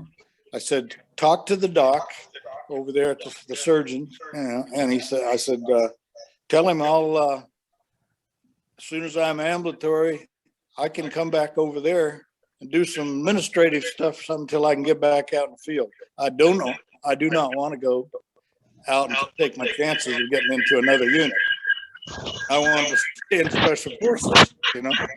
So anyway, the guys come around, they worked out a deal, and I was discharged to the C team, and I spent about a week and a half there, and then they sent me over to B-33 in Hong Kong, where I stayed over there until the camp was closed in September, or not closed. It was actually turned over to the Vietnamese Rangers, like Steve alluded to, and so we started kind of closing up and folding in on ourselves over that time. But I stayed in country with the group, and actually, when it changed over from 5th Special Forces Group to USRV Individual Training Group, I'd worked out a deal to stay there, and went on a 6-month extension of a tour, and I was selected to go down to Chi Lang. I took over A-331 down in Chi Lang, and we worked on training the Cambodians. I don't know if any of you all were involved in all that, but that was an interesting deal.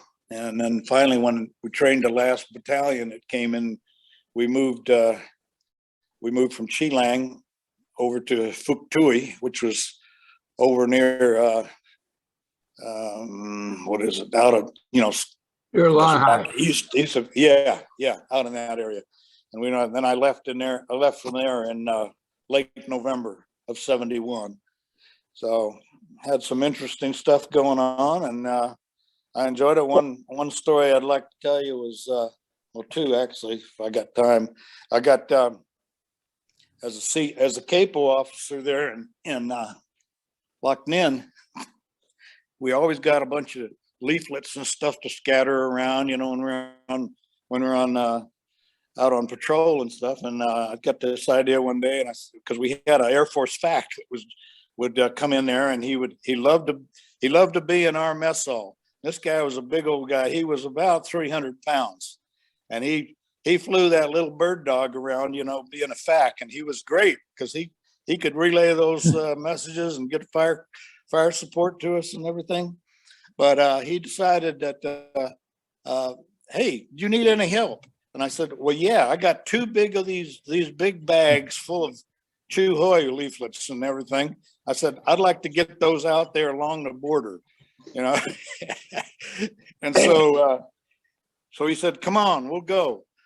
So they gassed up the plane, put that, and I got in the back seat, and I put those 2 bags in between my legs and on the outer skin of the aircraft.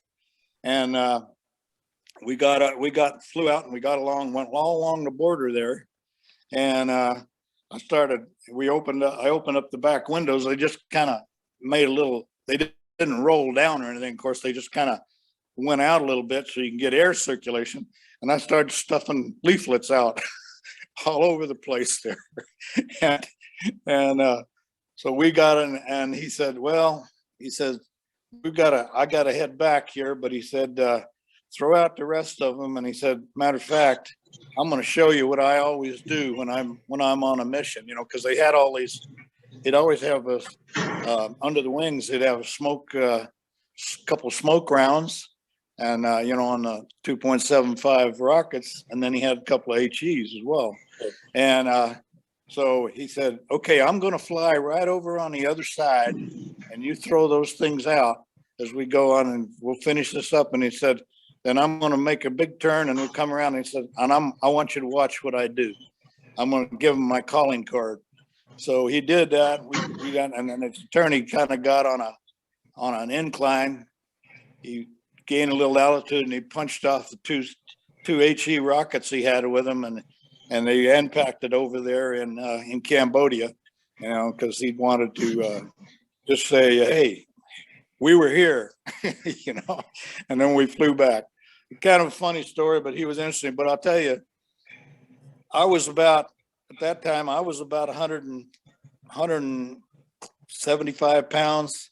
He was close to 300, and we had all that stuff in there, and it was very difficult to get off the ground with all that that stuff, because those little bird dogs are pretty underpowered, you know. Anyway, but the other big thing we had was, while I was there, you know, President Nixon decided to allow the troops to go in and clean out the areas on the other side of the border, Cambodia particularly. And we got involved in this counter sanctuary offensive. First Cav Division, we were in their area, and they sent a brigade. I think it was, I'm not sure if it was a brigade. I think it was either a battalion plus or a brigade minus. And they hunkered down right along our area. They set up artillery and everything outside of the camp. They had stuff all over the place, leaving the landing strip open and all that. But they asked us, because we knew the area, when I say us, the Loch Ninh team, if we would be their point men or their point elements going into Cambodia, and particularly going in through the rubber tree plantations and all that sort of stuff. So we could be the point elements, and then if we needed help, if we run into problems, they could come in and help us out with air and with you know, additional reinforcements on the ground. So we got over into in there, and this was after they did all this carpet bombing, B-52 strikes all along these areas where there were these suspected NVA caches and all these troop concentration areas where they had things set up.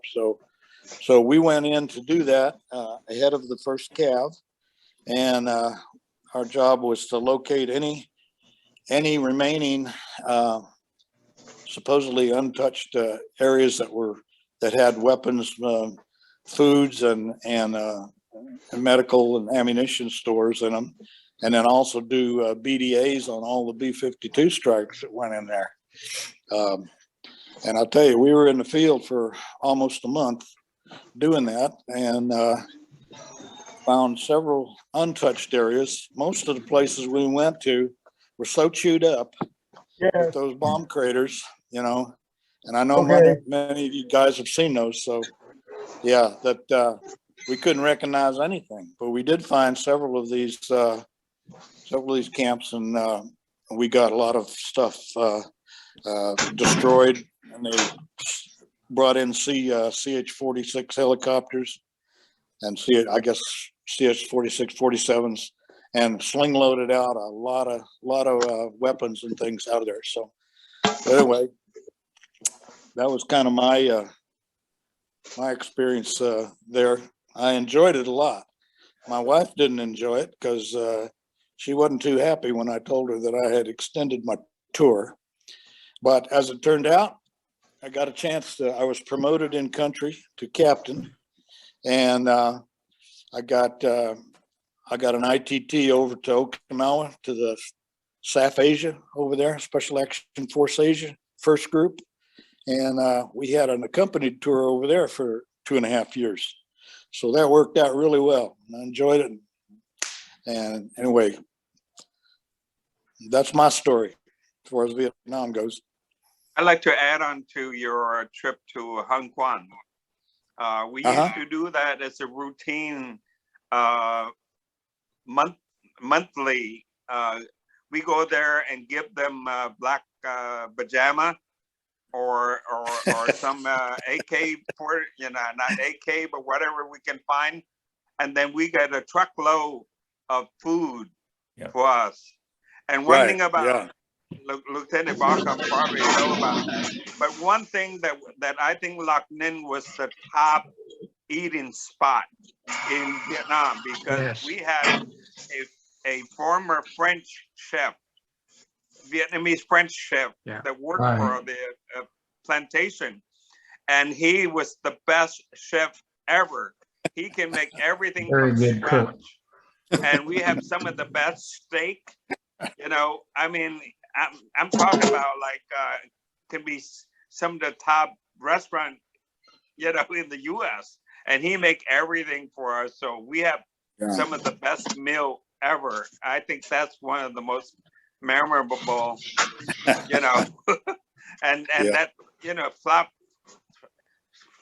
Sloppy Joe was his special in the morning. And I remember, and then hot cook donuts and all that, and then steak at night. Wow, we ate well because of those trips that we went to Hong Kong to trade for those food.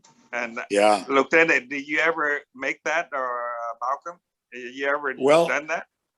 I did a couple times just to go over there, but we never had that. We were never invited to dinner. I don't know if we were on the outs or not, but No, the mess hall. Our mess hall have a crew cook that were cooking for the French plantation, and this man was just so good. Vietnam renewal. Maybe that's why your 300-pound fact was visiting you all the time. Yeah. that's probable. I'd like to add to that a little bit, if I may. Yes.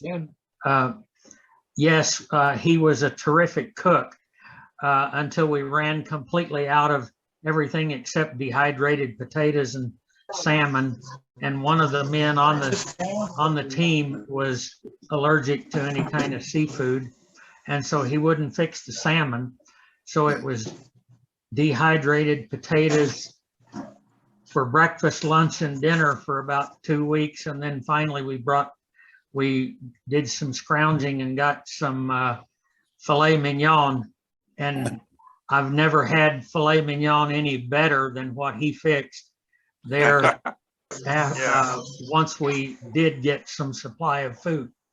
Yeah.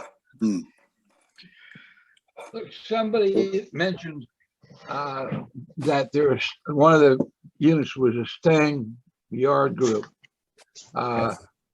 In the end of 1967, there was a massacre of staying near Doc Sun. Was that something near your camp, or was that further away? I don't believe that was Further away. close by Loc Ninh. I can't honestly recall. See. Okay, just a thought. Jan, welcome here. Thank you. Sorry I was late. Time got away from That's the me. important part. I'm sorry? That's the important part. You got here. Yeah. Other than food stories, you got some other stories from your time.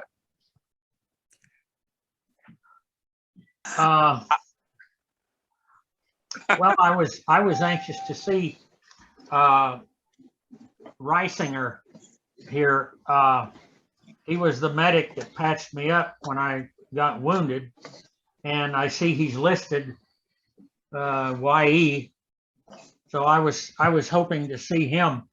The story that I've got, our heavy weapons man was Sergeant Maynard, SFC Maynard, and he was getting close to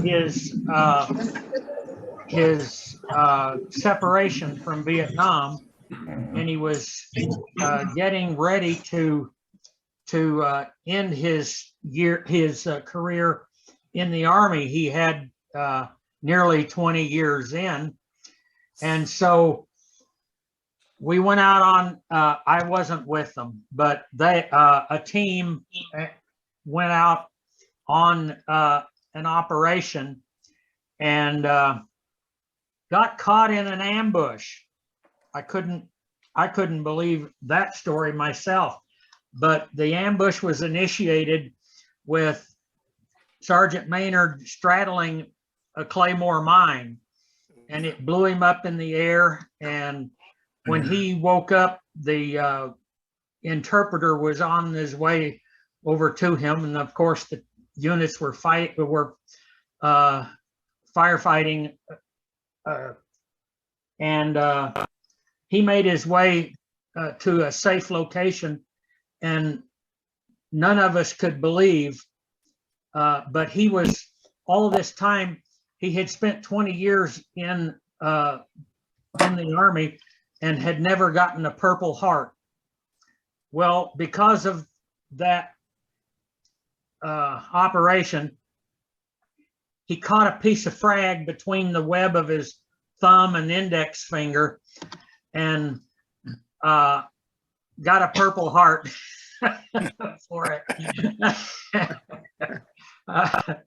I was, I don't know, I saw his name on here, but I didn't know what his outcome was. He would be pretty old right now. Like I said, he had his 20 in when I was there. I thought I saw him listed as deceased. Yeah, Was he listed? He's deceased, yeah. Maynard Chief, yes, he is listed as deceased. I see it now. When were you there, Hensley? I was there, I was only there like 7 months, from January until August of 69. Yeah, you got wounded there, I believe. Yes, I was medevaced out. I got wounded August 12th, 69. Yeah, I called in the helicopter that medevac from that, but they were backed up because B team was under fire at the same time. You must have been there the same. I was a capo. Capo, yeah. I'm sorry? I was the capo, Lieutenant Duncan. What time period were you there? From Pedrosa through Balcom. And hello, Balcom. I don't know if you remember me, but I was your capo. I do. I capo sure for a didn't couple of recognize months. you. Yeah, I didn't recognize you, but I recognized your name. And then I see the, I remember you now. You do look like you did, just a little bit over. So David, we were No, talking I was- about trading Go ahead. material earlier. This is George. This is George Buck. I was the capo from January, February, and March of '69. Okay, I must have been right after you. I think it's like, I don't know, June, no, way before that. I left country in August, about August 15th. Dave, We you were at being Minton mortared Beach and rocket Lock Man? launchers. I am busy right now with something else, and I don't want to. Thank you. Merle Menard got a Purple Heart on 2/15/69. That was a date of action for his Purple Heart. So that will place your story in time. Yeah, okay. Now, Bill, you were there with Velfrey. Yes, I was. Yes, I was. I arrived in Loch Ninh, let's see, probably weeks before Farrell. And Captain Walker was a CO. I think a month or a couple weeks after I got there, Captain Walker went to the B team to be CO. Yeah. And then Captain Bell took over the team. Yeah, I remember Joe Race. He and I got into a little bit of trouble here and there. He was a character. He used to do donuts on the airfield. He flipped at least 1 3/4 ton doing that. And Farrell, I remember that night we medevaced you out. I was when I came on the team, I was the third medic. There was Brady Veltri and then myself. I can remember my first day at Loch Ninh. I arrived, probably 4 o'clock in the afternoon. They outfitted me and out I went, ambush. I can remember being issued, a hammock, et cetera, et cetera. And that night about 2 a.m., I can remember all 2 or 3 claymores going off.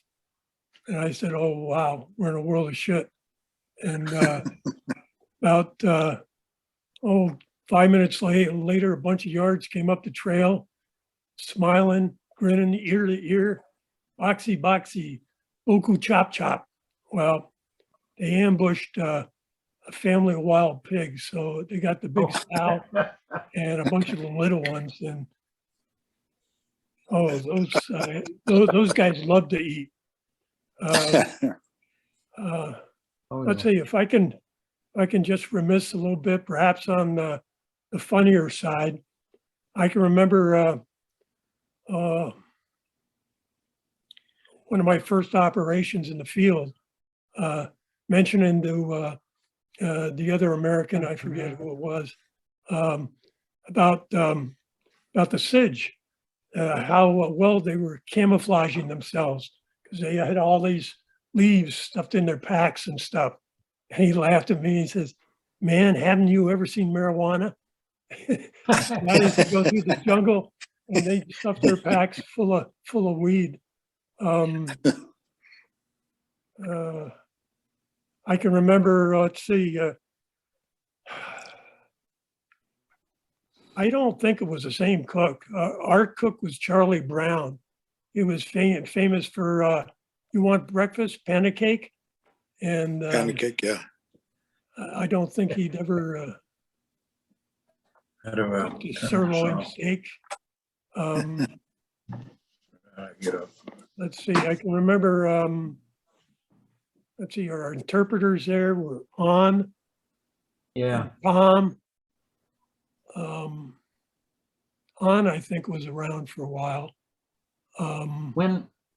What time period were you there? I came in first week of April, I believe, Of what year? 1970. Of And, 70? Yeah. And I left And at On the was end still of, there? what's that? On was still there then? Yes. I can remember him getting wounded in the toe on one of the operations, and I never could understand it because he was right behind a log that was laying down on the ground. Yeah. He got a piece of shrapnel on his toe. Oh. I don't know how that happened. Let's see, the other one we had was that I can remember was Tom. He was like a Saigon cowboy. And let's see. How about Nick? Nick, yes, Nick. Yes. Nick was a mountain yard. No, there's a mountain yard. He got shot in the arm, but Nick was Vietnamese. He's a little bit short. His English was really good. Nick. There was one interpreter, I think his name was Zahn. He was a real cowboy. And he was very active when we got in combat too. He was a lot of help. I have a story about going out on an operation. It was supposed to be a recon, but we were kind of overloaded with manpower for a recon. But anyway, it was a group of Montagnards. Myself and Tom Reisinger were the two Americans, and On was our interpreter on this patrol, and we were making our way through a rubber plantation, and it was everything was going quite well, especially considering that it was a group of Montagnards because they're usually kind of unruly. But we were making our way through, well spread out, and the underbrush was high enough to cover these little, conceal the Montagnards. Myself and Reisinger had to squat some to stay concealed. But all of a sudden, all hell broke loose. Everybody scattered in all directions, and then took off in one particular direction. And I looked at On and I said, "What's going on?" And he said, "I can't understand a word they're saying when they talk as fast as they are right now." So I said, "Well, I better take off and see what's going on." So I did. And about the time that I got up to this group, there was one of them was reaching out. There was a cobra with his head about 18 inches, about knee high off of the ground. And that sucker was lickety splitting as fast as he possibly could. And then this Montagnard reached down and grabbed him behind the head and ran over to a rubber tree, peeled some rubber off, wrapped it around his nose, threw him in his rucksack. And about 2 hours later, we had him for lunch. Ruined our recon operation. We had to move out of the area completely, but it was an interesting moment anyway. I have another Cobra story, if I may. Sure. We're on an operation, and I think On was the interpreter, and I found a grove of bamboo that was strong enough to hold my hammock. The little people, normally two blades of grass would suffice for them. But as I was setting up my hammock, On came up to me and said, "Boxy, we must move." And I said, "Why?" "Why? I'm all set up. I got these nice big bamboo poles here." He says, "You see that hole?" And I says, "What, the woodchuck hole over there?" He says, "Boxy, cobra den." So I says, "Okay, let's move the RON." That's good.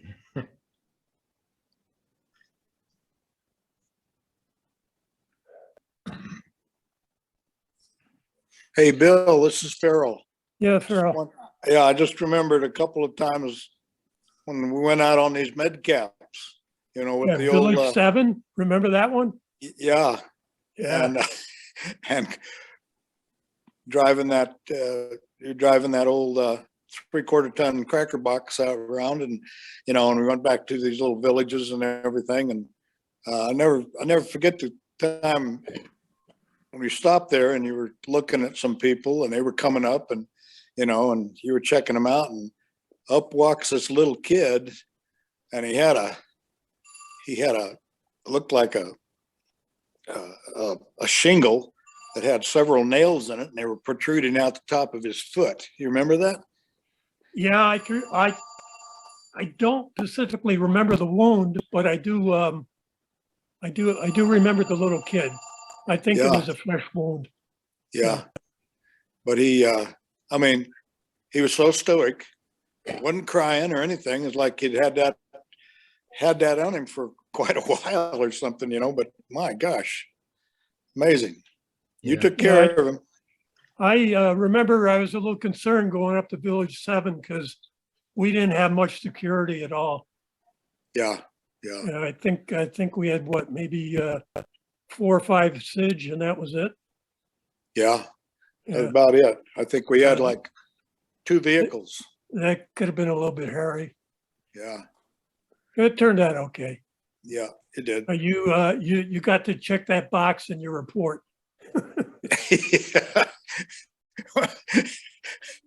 Went out on a med cap with the boxy. Yeah. All of this sounds a little bit funny to me because when I was there September, October of '67, I spoke fluent French. and a lot of Vietnamese spoke French. And 4 o'clock in the afternoon, we'd get up on the radio and make commo with Charlie, with Viet Cong.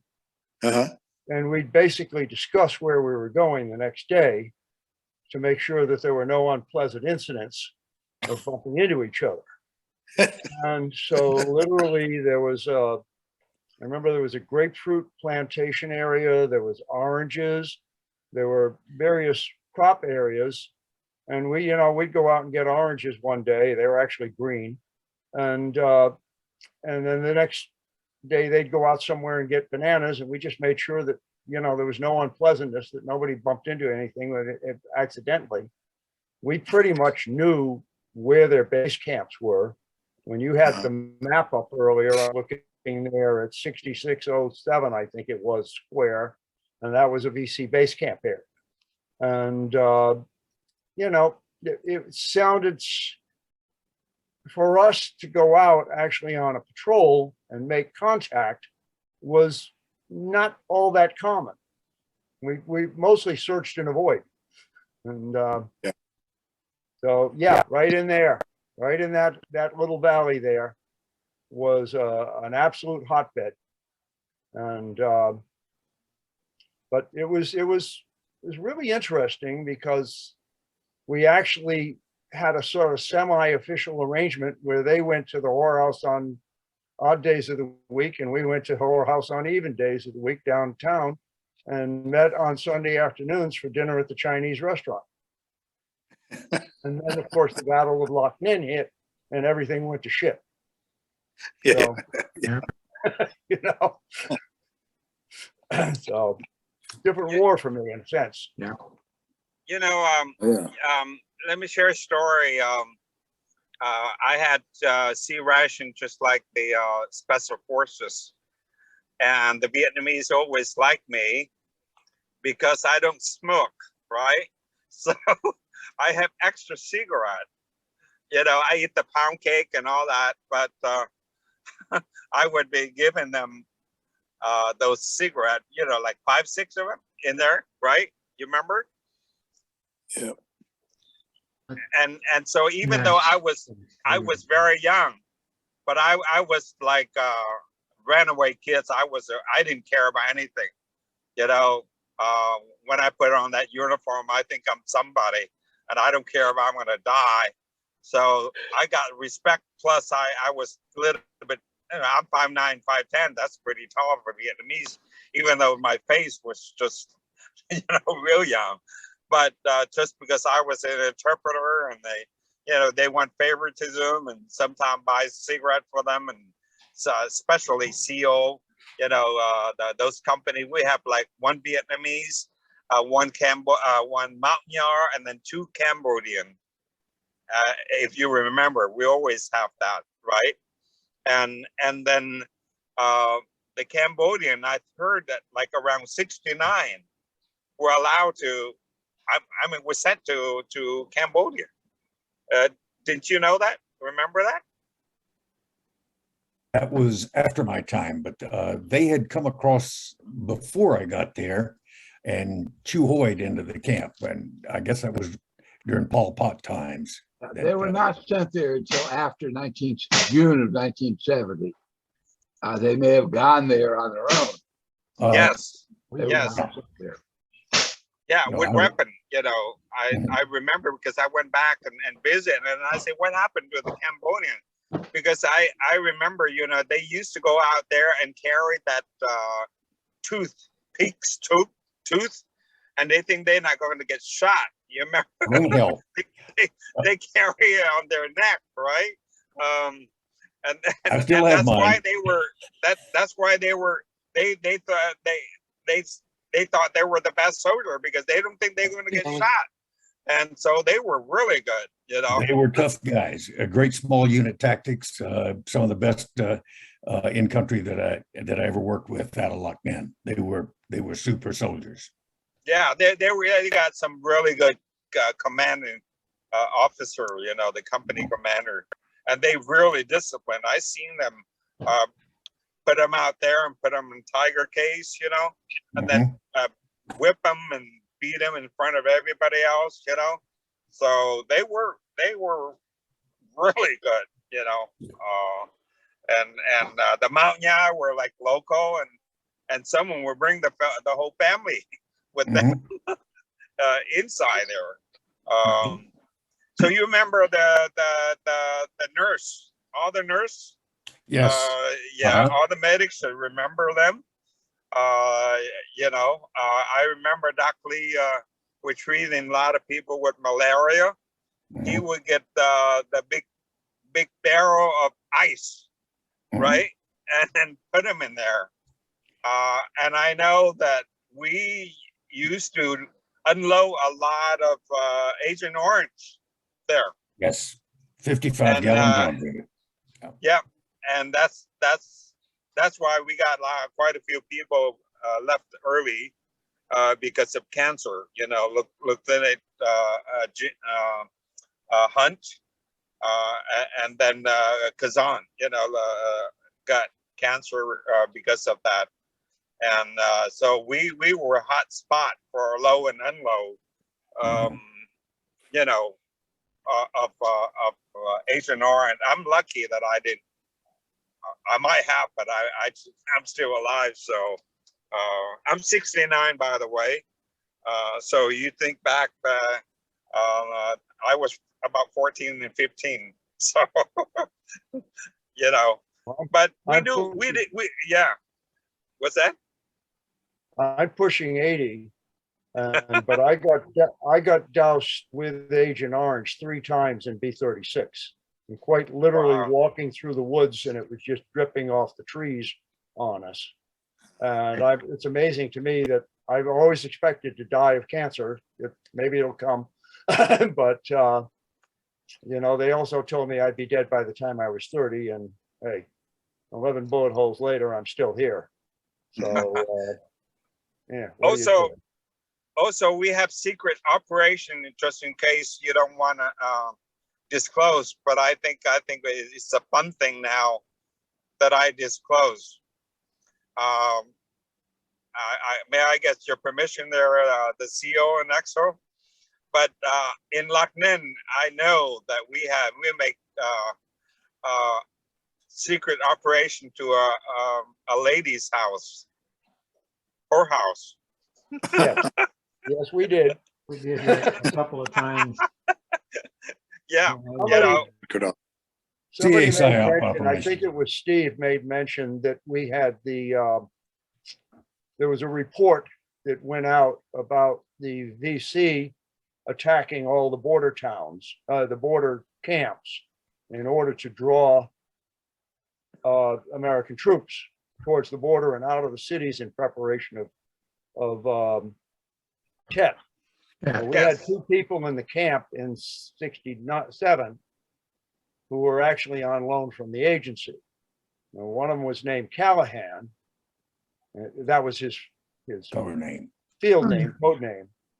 Callahan had worked for my father in Berlin, okay, years earlier. So I arrived in Loch Ninh, and he walks up to me and tells me, "I knew your father." And he and I wrote one of those reports. And later on, it showed up in Congress as one of the reports that predicted Tet that everybody ignored. Yeah. So, it was fascinating. Absolutely, for me, from an intelligence standpoint, being at Loch Ninh was just extraordinary, because we had actually networks that spidered out into Cambodia and all the way down to Tonle Chon and back up. What was the next camp up? Budap? Budap, yeah. Camp North. And we had really good intel in that area. The problem was that the bastards hit us 1 week before we predicted it. So they actually attacked Loch Ninh 1 week before we predicted the assault. We were pretty damn ready for them. And I'd say we cleaned their clock, because they had supposedly 5 regiments that were programmed in. One got lost. One of the George Vietnamese regiments actually got lost and never showed up at the Battle of Loch Ninh.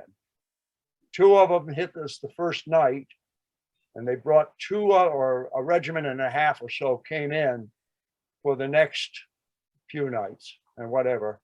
I got in trouble because I wished everybody happy Halloween on October 31st, and I got reprimanded for that because I didn't have the proper attitude towards commo discipline or something. You know, but it was an interesting time, I'll tell you. You know, I went over to the village side, not the air. I went to the airstrip side to count body. Okay, Yeah. on the trench. Okay, and then we went on the other side, which is really they penetrated the Claymore line, got in. Okay, and the next day we found quite a few bodies with submachine gun that chained to themselves. Do you remember that? And they were going to be like kamikaze, that they're going to die. And I was the later, guy in the Jeep who was throwing rope over the mortar rounds stuck in the airstrip and pulling them out and pulling them down to the ditch. And then I was the guy who was using the Jeep to pull the bodies out of the wire over to the rubber plantation and bury them. And it was like day 3 or 4 and the stomachs were starting to blow up. And every day we go out and count, you know, at night we getting hit. And we did that for 7 days and 7 nights. I'm sorry that I don't personally remember you, but we had to have worked together. Yeah, I was, well, you guys were busy doing the stuff. I was mostly with Doc Lee Martin, trying to patch him up. And daytime, we trying to rest or either go next door to Arvin or go around. I was with McCrae quite a bit. I was on the western part of the camp. When Baruman went out to take the Arvin compound back, I think you said you were with him. I would with McCrae and Baruman to go over there, and we saw actually some not Arvin, even Arvin and American reinforcement to come in and do bunker throwing grenades in there to eliminate whatever left in there. Yeah. So, you know, I was the XO, so I was in charge of the camp while you were doing that. Yeah. So, you know, I was out the operation, and when I come back, and that happened, you know. But you know what I found out is that they were willing to sacrifice as many people for that Loch Ninh camp to draw all the attention to that. So they divert and sneak in from other way under bunker, underwater to prepare for tent offensive. Well, and that's what they did. They got butchered. But do you know that they could see that battle? They could see the light on the horizon of that battle from Saigon. The sky, you know, the western horizon lit up in the Battle of Loch Ninh. Oh yeah, And, there was a lot of aerial flares up that night. There was a lot, and it was one of the first times they used the puff. Puff, Yeah. It's one of the first times, not the first, but one of the first times they used puff. And then they dropped CBU bombs on the runway. That broke up a ground attack. Yeah. And then we have Spooky, right? Nighttime we have Spooky. You remember? Right? Yeah. It was also one of the first battles where they brought in the Cobra gunships as opposed to the Slick gunships. So it was quite a party. It was a hell of a party. We were lucky we didn't lose that many, but there were enough, you know. I know that we put on body bag. That was mine and Doc Lee Martin's job. But you know, it, And I had to go out and we had to do some clearing of dud rounds in our wire, and there was a 60 millimeter mortar round that embedded itself in a tree stump of a rubber tree. Yeah. I took a picture of it and I can't find it now. Yeah. But well, I remember were- the ones that scared me were the 120s because yeah, they the had 122s. Oh, yeah. they had a contact fuse, whereas the 82s had a piezoelectric fuse. And if it didn't go off when it hit, it probably wasn't going to go off. But the 120s were really scary, and we tried Yeah. to blow them in place. But you couldn't do that on the runway, or else we would be shut down. So I just threw a rope around the damn things and hitched it to the back of the 150-foot climbing rope, hitched Yeah. it back to the Jeep, and just yanked them out and dragged them over to the side. And fortunately, only a couple of them went off while I was doing that. And it's pretty goddamn crazy, but hey, we needed the runway. Yeah. So were you you know, I drove three-quarter truck at 15 years old to go out and round up a CIDG to do sandbag. You guys tell me I go out there and you don't need to be out there. I would tell them I'd be in charge, because they don't listen to me. They get in trouble, you know. So but do you I've done quite remember a when bit the of that. do you remember when the 2.5-ton truck sank in the mud? It slid off the road and it sank out of sight in the mud. Literally the entire truck. Wow. Gone. Wow, You know? that was the big one. That's the one that we used to go get food. Food, The big yeah. one. Yeah. And the three-quarter trunk, we have a M60 or M30 to go in front of us to clear, so we can go to Hung Kwan to get food. Yeah. So Dave, were you in the aid shop when the F-100 strafed it? No, I don't think so. There was an F-100, it's, one of the super sabers. Yeah. That came through and strafed the entire camp from one end to the other, and put a 20 millimeter through the operating table in the aid camp, in the aid tent. At Locknan? Yeah. I don't There was some remember poor that. guy. There was some poor guy on the table, and they put a 20 millimeter round right between his legs, and nobody was hurt. Yeah. you know, a couple of times in coming, we have mess hall and we have TV there and then watch and have coffee, but we can hear the click, right? The click, and then everybody run to the trench, and then it blew up the mess hall that while we were watching. We have quite a few times of that, so we were pretty lucky, and we became conditioned to wake up while we're sleeping, but we can hear that incoming going to come. I was in a Connex container in a hammock, and I was the third guy up. There were two people crisscrossed below me in the hammocks, and I was the third guy up in the hammock, and I heard the swoosh of the 122 rockets coming in. So I unasked the hammock, knocked the two guys below me out of their hammocks, hit the floor, made it to the door. The damn round hit the back of the Connex container. I did a Wile E. Coyote. Wow.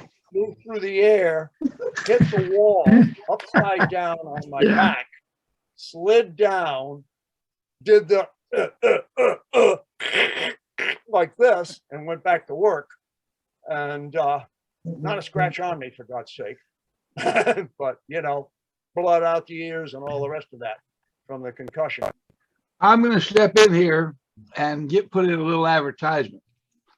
Anybody who doesn't have the set of the Green Beret magazines, there are 5 volumes with 52 magazines that I reprinted some time ago from 66 to 1970. It's a good thing to have. It's kind of like the yearbook of our time in Vietnam. The second thing is I put together a series of books by year from 63 to 75. And there's like 12 essays in each one. And the reason I'm mentioning this now is because in the 1967 book, we have an article on the border battles. And in that article, are several pages on Song Bay and Loch Ninh and the events that happened there in October of 1967. But when we talk about October of 1967, we're talking about the day, I think it was October 27th, when Berowman and Lee Martin both got Silver Stars, and a whole bunch of other people got various awards at that camp.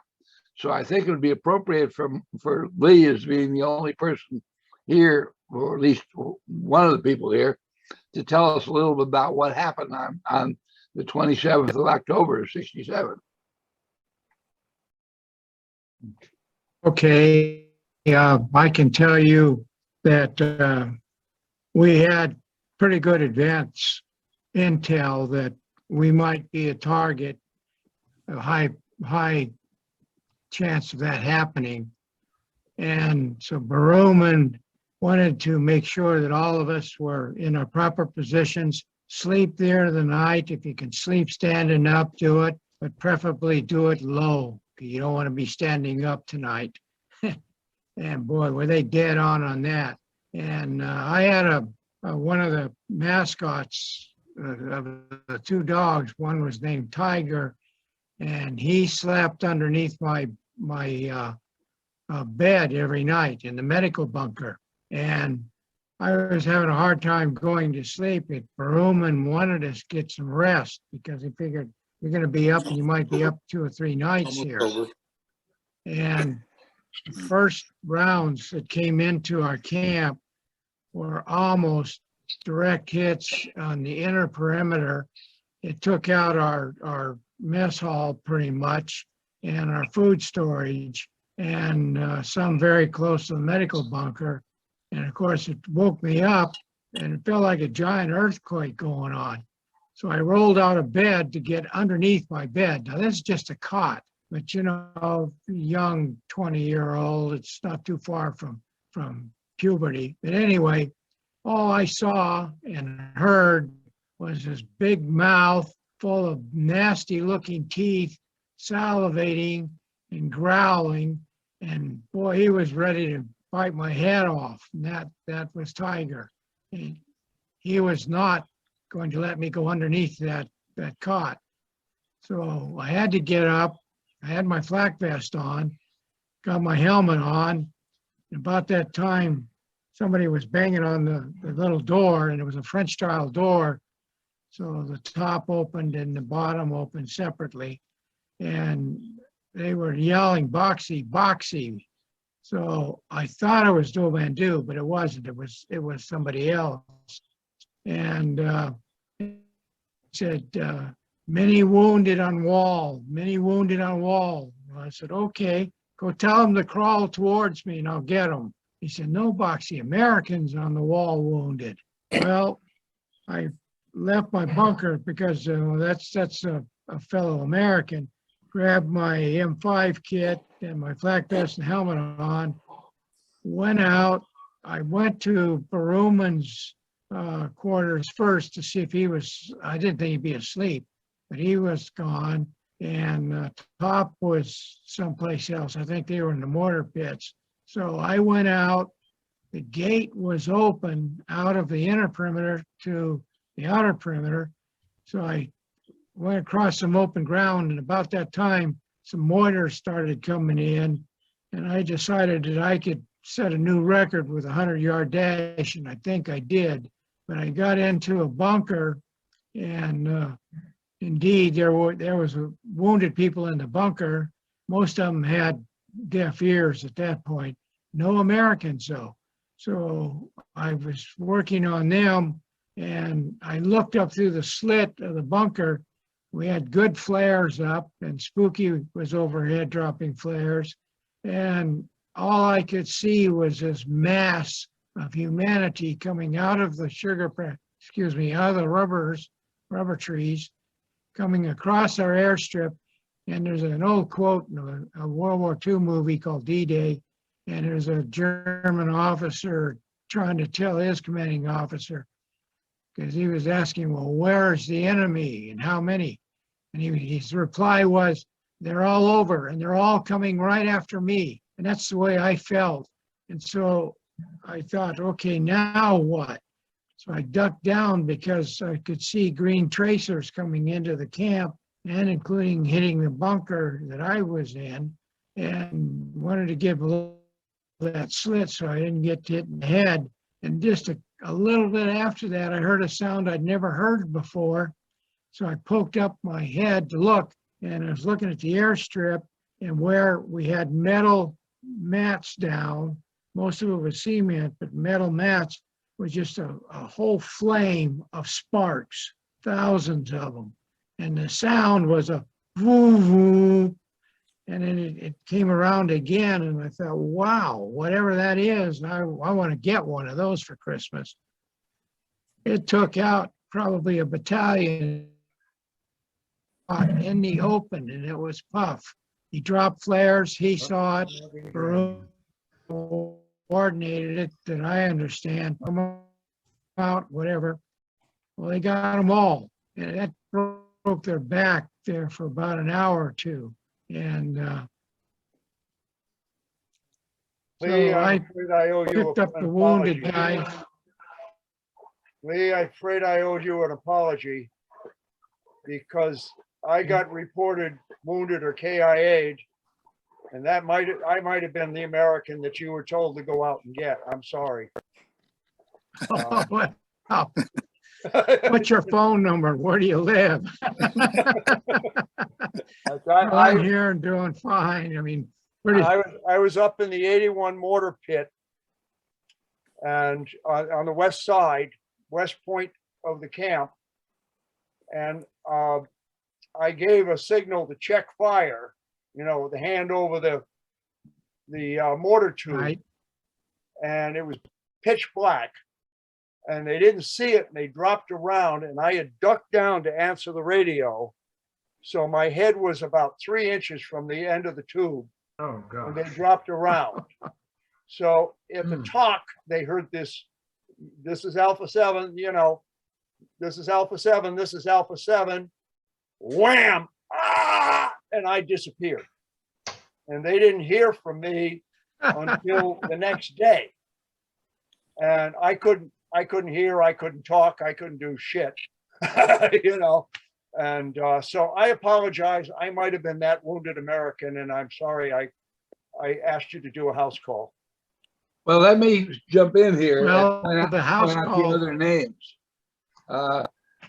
Thurman Ramsey got a Bronze Star with thee on that night, 10/27/67. Bruce Moulton got a Bronze Star with thee. Glenn Toom got a Bronze Star with thee. And then Edward Callahan got a Bronze Star with thee, and he also got a Purple Heart. Florencio Baruman got a Silver Star. James Dopp got a Bronze Star with thee. Donald Lackey got a Purple Heart. Lucky got a Purple Heart. Martin got a Silver Star. Lucky got a Bronze Star with thee, and that Purple Heart previously mentioned. Thompson got a Bronze Star with thee. Oh, back. Now Martin, Lucky Martin, and Grant, Lucky Martin and Thompson, and you, Whitgen, McRae, and they got Bronze Stars with thee, but they're for 4 days later on the 31st, which is when Pete got his Silver Star on that event. Well, let's see, there was Ben And Thompson, myself, and Dave Baldwin got a Bronze Star on that day. Rafael Hernandez. But We all got Bronze Stars that night. By the way, I got a lot of stars. You guys just don't Rafael know. Hernandez, yes. I got a lot of stars with that 7 day and 7 night. It's mostly at night. Yeah. And Bon Enfant and Forsyth. So no, Forsyth is later. Bon Enfant's the last one. Why? What was the 4-day lag from the 27th to the 31st? But why? Well, I don't know what happened on the 21st, on the 27th, but the 31st was the night that the shit hit the fan. Okay. There are two separate incidents with a lot of awards for that camp. One on the 27th, one on the 31st. Yes. Basically, they hit us on the 27th. There was some action on the night of the 28th or something. They hit us again on the 29th, I guess. There was a slowdown, and then the real whammo was, I think, the 31st or something like that. That was the night they overran the CIDG compound. Right, and then I hate to use this phrase, but it kind of petered off. The action actually continued, but the 1st Infantry Division, I guess it was, came in on the 4th day or something like that. Again, Baruman was out doing the Arvin camp, and I had to brief some lieutenant general. Here I was, a 2nd lieutenant, okay, and had to brief some lieutenant general about where to put his battalions and what have you. And they went out, they kind of chased him off after that. So. Well, they I all thought went that and set was up. the 11th Armored Cav. Yeah. I think I'm sorry. during that time, the first I know night, you. the first night, me and McCrae was still out in the operation, and after the first night, we got attacked, and I think we call us to come back in, and that's when the daytime that we went over and helped rescue the Arvin. Correct. They overran the Arvin, and we went straight. Me and McCrae and a whole bunch of other people went over there, and I was the only field interpreter around, because some of them live off camp, so I was everywhere, nighttime I was with Doc Lee, and daytime I was with everybody else. So I was 24/7 for like 7 days and 7 weeks. 7 days and 7 nights. But that was the biggie, big battle, as I remember. So. And then, while there were some other incidents that occurred, the next really big action was in August 19th of '68. Who was there at that time? I was there too. I think I was still there. The people involved were Harvey Pipes, Howard Hill, Jerry Curzon, and then a few days later, Larry Taylor. What was that's the one that I got winded. That's the one that I got wounded, and Curzon was the medic that called. I think now that I remember, because I talked to him, he got cancer and died 4 or 5 years ago. But he's the one that called, and he remember Harvey Pipe and Hernandez go up, and that was a big event. That's the one that I got involved with Lieutenant Miller and Burkett. Talking about Harvey Pipes, whoever thinks they're pretty close to Harvey Pipes, call me tomorrow or something, and let me give you a phone number, because I have contact with him, but not much happens with it. I'll leave a message to his wife. He won't call me back. So no, he was a tough one. He is one of the best soldiers. I don't know. This is off story, but yes.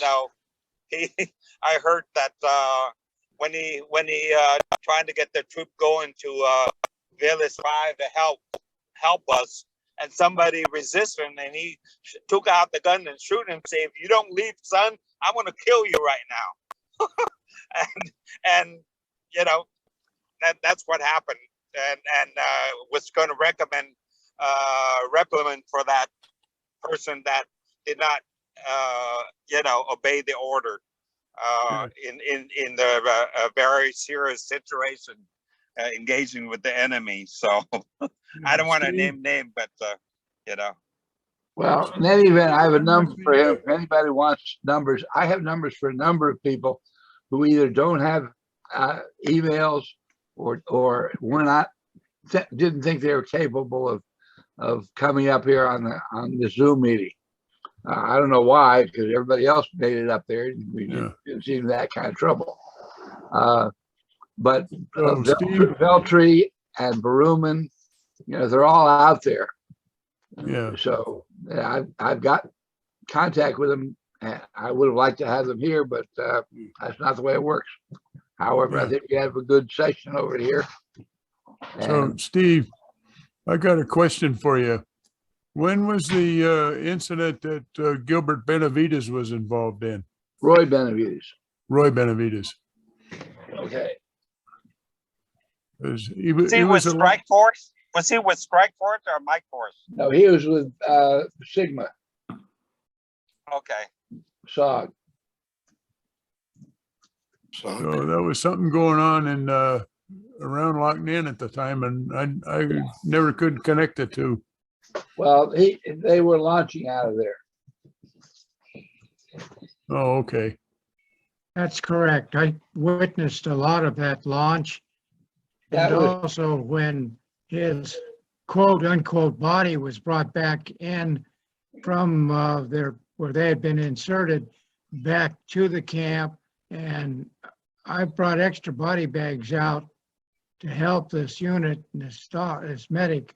And he didn't need any of my help, but I watched him because if he did look like he needed something, mostly he needed a body bag and I could take it to him. But he came up to a body bag that was unzipped because we never zipped those until a doctor or medic, somebody really knew what they were looking at. And say, you close it up, you could suffocate somebody that might just be wounded and unconscious. So all of a sudden he just let out a scream and he said, "Oh my God, what are you doing out there? You're not supposed to be out there today." And I thought, what's going on? So I kind of went over and looked over his shoulder, and here's this blood all over the front of his chest and everything. And eyes were closed, but his mouth was just open just a little bit. Now, if you listen to any of the videos of his story, Benavides' story, he says he knew where he was in a body bag, and if this doc, medic, closed it up, he would suffocate, and it was hot inside anyway. And he said, I spit in his face, so he knew he was alive. He couldn't spit. His mouth was partially open. He had some broken teeth, but between his two front teeth, you could see a tiny piece of a tongue trying to push saliva out or something. But there's an old story, and I coined it, dead men's tongues don't wiggle. I mean, dead men's tongues do not wiggle. And it was moving. And the medic caught it just after I saw it. And I be honest with you, I was petrified. I didn't know, stop this now or whatever, but I was leaning over the medic, and he just said, "Oh my God, what are you doing out there today? You weren't supposed to fly." And he started, to me, it sounded like he was just sobbing. So I backed up a little bit, and then a couple other men run over there that were on the airstrip, and they unzipped him, put him in another body bag, a fresh one, and that's what they used to get him, because the body bags have the handles on them, the canvas handles, and to get him to a helicopter. And they medevaced him straight from Loch Ninh back to a major hospital, And from there to Japan, from there to Fort Sam Houston, where he eventually recovered. And he had a daughter that was in communications with me. She found requested my number while I was still in Long Beach, California.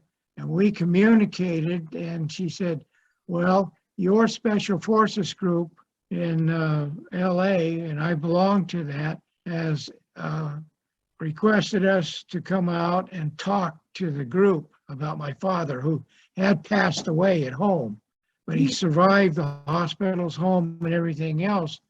And she wanted to make sure that I was there. And so it happened that way. Our group was at a major hotel in Los Angeles, close to the airport, and she was there, I was there, and she told her story, and then I came up to the microphone, and I don't know if you can see this book, but this is the book that she wrote. Where?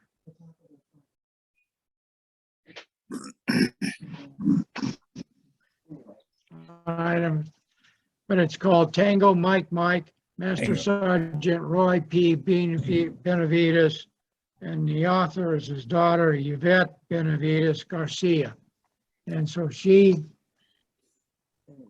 okay, there's the cover now. My wife has to help me. Yeah. But she gave me a book, and it was pretty emotional and then she gave me a big hug.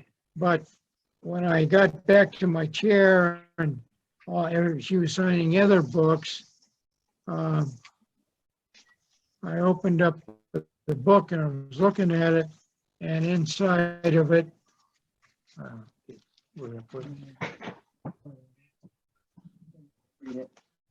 okay, it says, Lee Martin, thank you for my life. Never give up. Duty, honor, country. Yvette Benavides, 2/9/19. Be inspired. And I'll try to hold this up. I don't know if I can go up at the camera. Okay, here's the engraving. That's the writing there. And my finger, get it out of the way.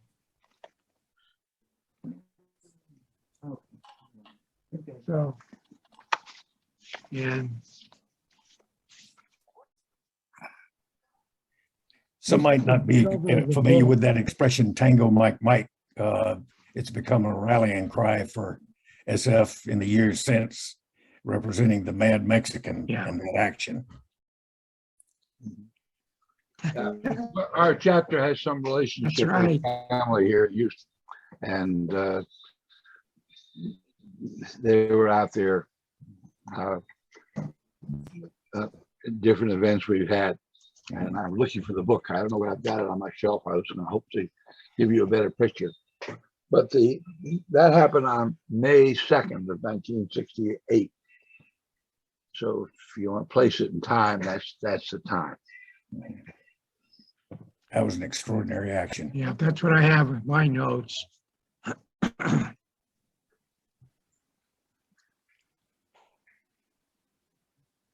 Oh, let me go over here. Steve? Yeah, right. I wanted to hang up, I don't know if you can see this. This was in the Green Beret magazine. That was the Mike Force operation. That was the Mike Force operation. What was the And guy's on name? the left, Bryant, who got the Medal of Honor. I'm the guy next to him. I had 102-degree fever of malaria, and Bryant and the newborn was on the other side of me were holding me up. I was totally out of it, didn't have a clue as to what was going on. That's in your book. Right. There was one fellow there with a very long Eastern European name on that operation. Can't remember who it was. I don't recall. Yeah. I remember Benjamin. I Yeah. remember Mewborn, myself, Bryant. There's two, I just can't remember the names. It was 50 years ago, for God's sake. I'm already senile. Anybody remember Samuel Stokey? Yes, Lieutenant? yes, quite well. Yeah, he was an XO. Actually, it's my mistake, but it was him that wrote the commendation for you. Yeah, the letter introductions. Said Dovandu combat interpreter at Loch Ninh camp from August of 1st of 1967 to January of 69. He was wounded in action in September. I don't know whether it was August or September, but he wrote September of 1968. During the time he worked for the Loch Ninh camp, either out in the field or in the camp, he always performed his duty with all his heart.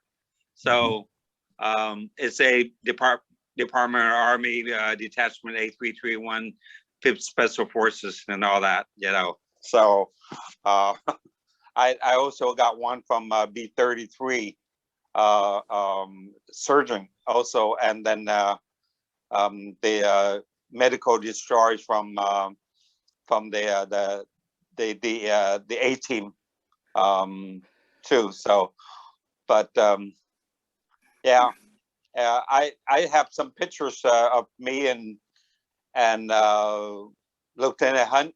Went back to Loch Ninh, and then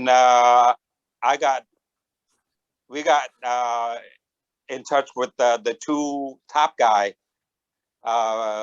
you know, in Loch Ninh, and had a beer together. And you know, Lieutenant Jim Hunt said, you know, way back I would have killed you, but now we cheer and have a beer together, and the other guys, you know, say the same thing. And it was the thing he wanted to do, to show his daughter, and his daughter took a lot of pictures of Loch Ninh. And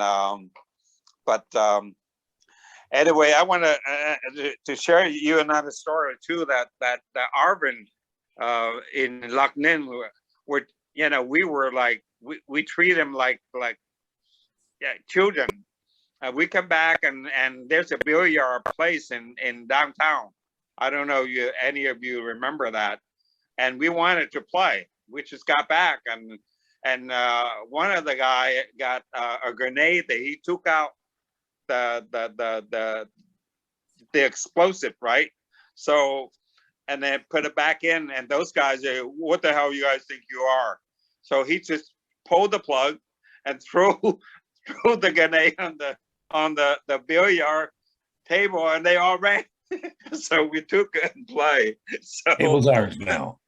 yeah, those were the kind of guys, you know, because we don't know what's going to happen to us, and those are the kind of life that we were living with. Were just like crazy, and you guys were crazier too. You know, all of you were young, and you know, way back, and time flies, and this is really a great occasion, and Steve Sherman, this is awesome.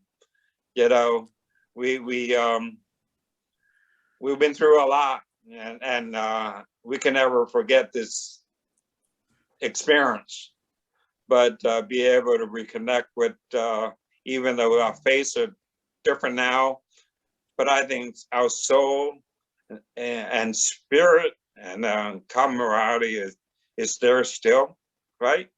So thank you all, and we never forget, right? We never forget. Thank you so much to you. Like the speech in the Shakespearean play, Henry VIII, whatever, Henry VI, where the people who weren't there with them on that day are going to rue the fact that they're not going to be there. Well, you know, this little group put on a pretty good show over here, and I think there'll be a lot of people who are disappointed when they see it that they didn't participate. There's nothing that I can do about it. I just try to get them out as best possible. Well, you gonna put it on YouTube? It will be on a YouTube. It'll be on my website as well. Wow. And I'll be able to see it. And really, I thought this was a very good presentation. I think you covered things very well, and I appreciate having you all here. And please, call thank me, you. and all of you. I'm available to talk, and you remember something, especially Sir Mr. Malcolm and Bowen. Call me and email me anytime. If you still have some more pictures, share it with me, and that would be great.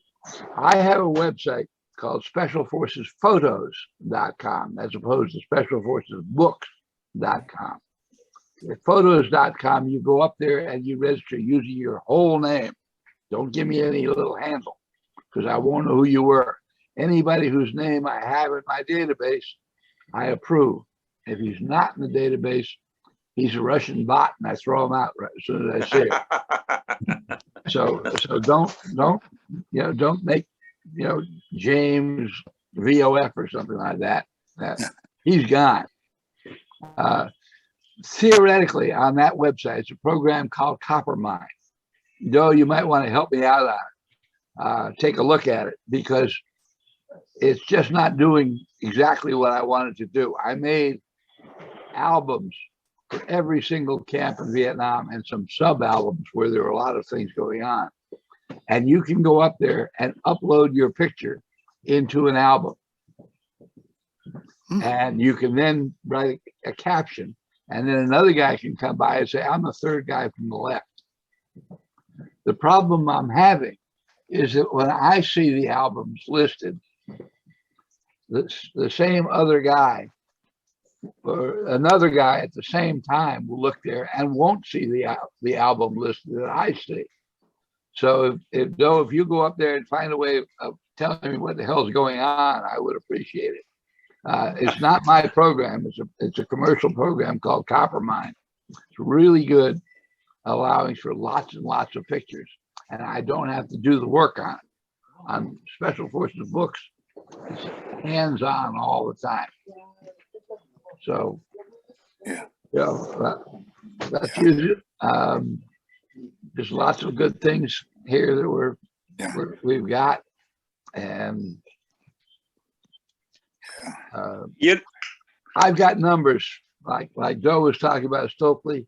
I've made several calls to the numbers I have for Stokely, and he didn't answer. Maybe a different voice will get a different answer, but you'll see on the list of names, and I've got to update that as well in the next few days. You'll see on the list of names that if they're not deceased, I probably have some contact with them. I've really gotten good at this over time. But I obviously have no control over who's going to respond to the phone call. I can find them, but responding. But I go so far as to look several generations back for phone numbers. I'll call his grandchildren and say, hey, he doesn't answer the phone. So I pretty well get the ones I'm looking for, but sometimes they just don't respond. You can bring a horse to water, but you can't make them drink. Yeah. Hey, Steve, I got to check out of the net here, but I appreciate your hosting this session. It's really good. I enjoyed it. Thank you. This is Farrell. It was a lot of fun. Glad we finally got together. You almost missed out. Yeah. I finally retired. So you finally came to answer the telephone. That was yesterday. Yeah. Yeah. Right. Part of it was Okay. I had the wrong phone number for you. So. Yeah. Right. Yeah. Okay. Thanks a lot. And okay. Good seeing you. Thanks for everybody participated. Appreciate it. Bye. Steve, I'll second that. This is Bill Matheson. I guess I got supper on. So thanks for your time. Thanks for setting this all up. Appreciate it. Guys, take care. Well, I'll be working on 332, 333, and 334 next, and that will probably happen 2 weeks from now. Okay, I'll see you at Talashan then. Talashan will be very interesting. Bob Brown is working on trying to figure out how to get his machine that types everything for him so he can participate. Was in Tonglecheng too, by the way. All right. Well, remind me, I'll be there, but I'll put you there. A couple of interesting It will, incidents. it will be either Wednesday or Thursday of 2 weeks from now. Next week is two. I'll get it done by that time. So that's the story. Many thanks, sir. Okay, right. thank you. I appreciate it very much. This was really a blessing. All right. Glad you guys were all able to come by. I appreciate Thank you. And you got all the email addresses on the email I sent you. So it should be no problem for you to click on that, either in mass or individually to contact others. So You've got my email on there. I don't do phone. I'm deficit post. So I try to just do text and email. what are you doing in order to hear this conversation? Have you got something generating a text? I'm sorry? Do you have something generating a text? Why are you hear us? Not on this, no. But if somebody wants to contact me, the way to do so is by email. And I answer email. If somebody wants to contact me by text, the number is 413-727-2166.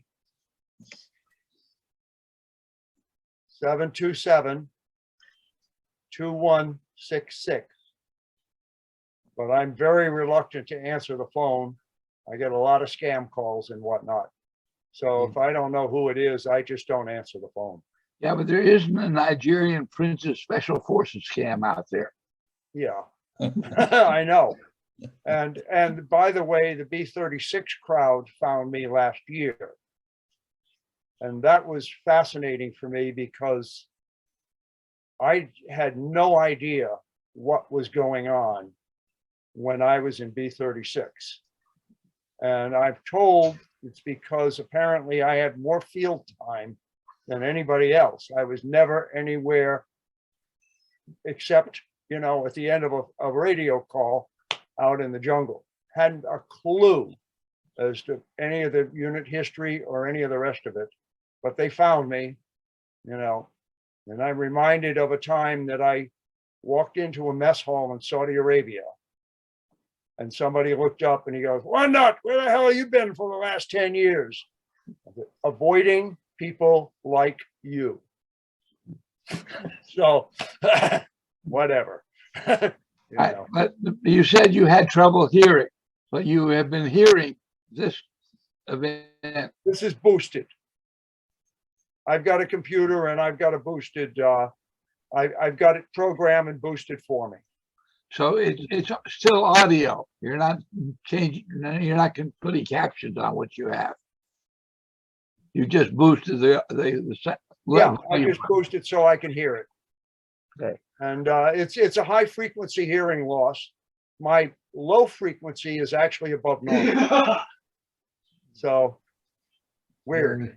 Well, I have to. Very normal. Bob Brown wants to participate in the Tongleshan event, and he has a phone that prints out for him.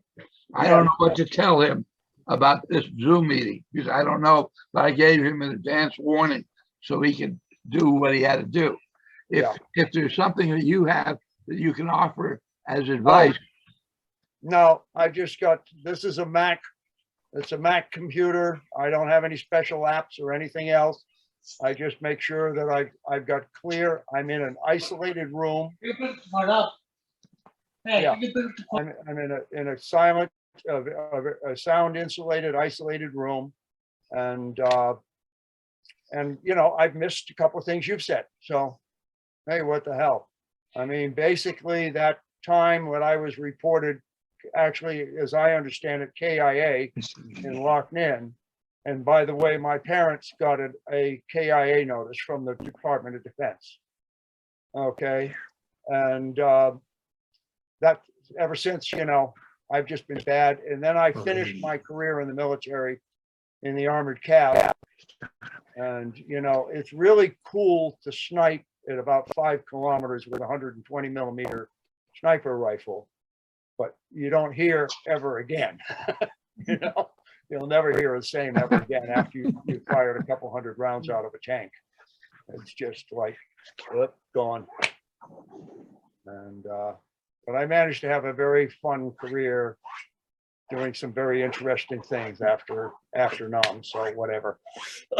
And there I Pete? sit, fat, dumb, and happy, with 1,100 bottles of wine in the cellar.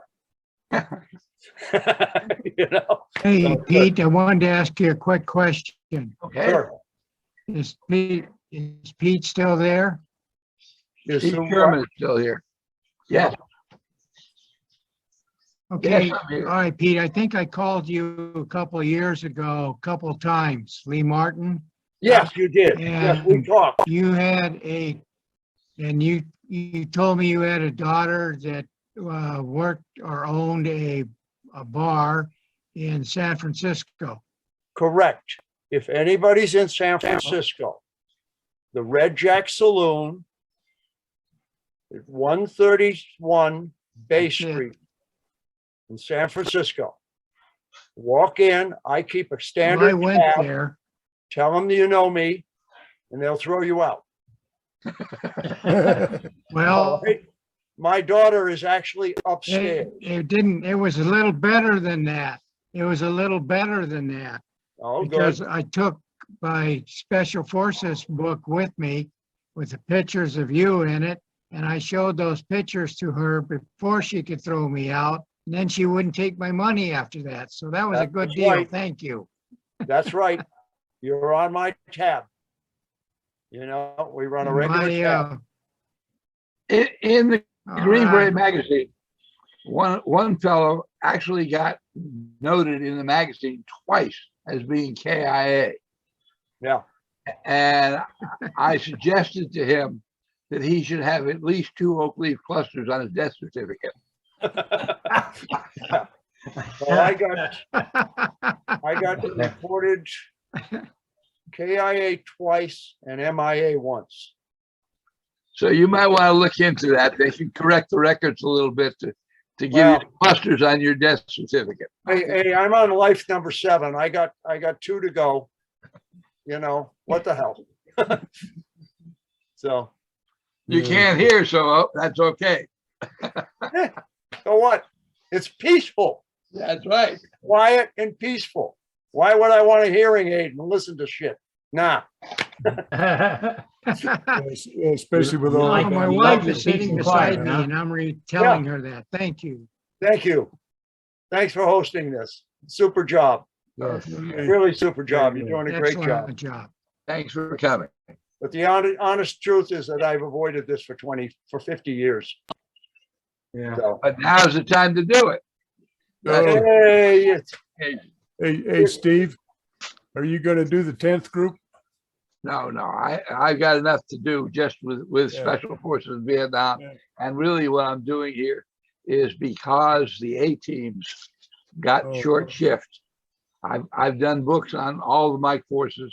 I've done books on SOG. I've done books on TDY teams. Yeah, okay. There's 15,000 PCS people that went to A, B, and C teams. And they're on my website, but they haven't got the kind of attention that I think they deserve. And this process makes it possible. I had to clean up the website one more time before I crap out. And due to COVID-19, a lot of people have learned how to do Zoom. So I'm taking advantage of It's that. an everyday thing now. Now, Baldwin, Yes. and Balcom. My number is 832. If you can hear me, my number is 832-491-4187. Got it. Okay. Would like Okay, to. say that again. Yeah, 832 491 4187. I'll be in touch. Thank you. But I also got honor reconnected with Lieutenant Bruderman. He came. In case you don't know, he became a teacher, and he told me that nobody knew that he was an ex-Green Beret. And never tell anybody. I think that's a mistake. That's why the teachers are teaching the wrong things. Yeah. I told him he was a beret, maybe they Yeah. listen to him. And not the truth. Yes. I believe Yes. we need to speak up more. Well, I heard somewhere that there's a number of more recent Special Forces vets that are running for Congress. Yes, quite Well, a that few. would be neat. We have one, Michael Waltz, who's in Congress already, I believe, from Florida. Yeah. And they're a bunch, and there's another group called the Special Operations PAC, and they're mainly SEALs, but also SF. The Yeah. problem is what they do is they send letters to me and asking me for money. And Yeah. my feeling is if they're special operators, they should find a way of doing it that doesn't involve money. Because what they're doing is giving money to newspapers and TV stations that hate them. Yep. There's got to be another way of going about doing it. By the way, on one of my links on my email is to vvfhmag.org. And that is a collection of magazines. There are 6 of them that are done out of 8 that I plan to do. The 6th one, which is actually number 7, is called Deeds Unsung. And if you download that, you go up there, it's all free. You go up there, you sign in. The fellow who did the website for me went off and died on me. That wasn't very nice of him. And therefore I can't change the website, but I do know how to post new magazines up there. So it's a cumbersome sign up process, which will lose you in your spam file when it responds to you. But you find it, as many other people have done. And you can then download the magazines. Each one is password protected. So you have to write down the password when you download it and put it in the file name. But the one Deeds Unsung is, as I said, number 7. And it's a comic book. I'm very proud of it. I think it really says what we want to say. The theme is that a young girl goes to her grandfather's grave in Arlington and finds somebody kneeling at the grave. She gets into a conversation with him about her grandfather and learns a lot about the Vietnam War that way. And then there's a part 2 in that same magazine where her teacher, through her teacher, he is invited to her class and talks to her class. So once you have the comic book with a password, you can, do what you want with it. Because I think it's really good and very useful. I'm in the process of formulating an approach to try to get the American Legion to be interested in sponsoring this. I could put in 8 more pages and they could solicit advertising to pay for the cost.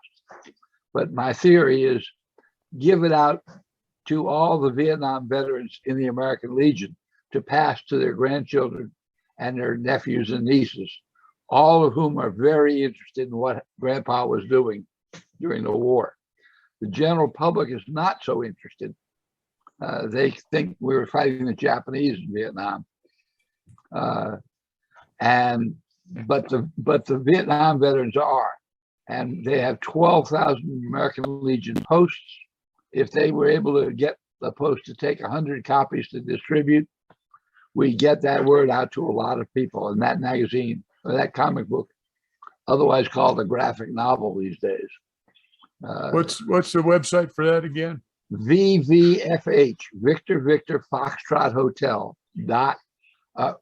VVFHmag.org, Mike Alpha Golf magazine .org. And it's on the bottom of my email, my signature block. But that particular one, Deeds Unsung, is, I think, really good, and it's sort of a culmination of a lot of things we were thinking about.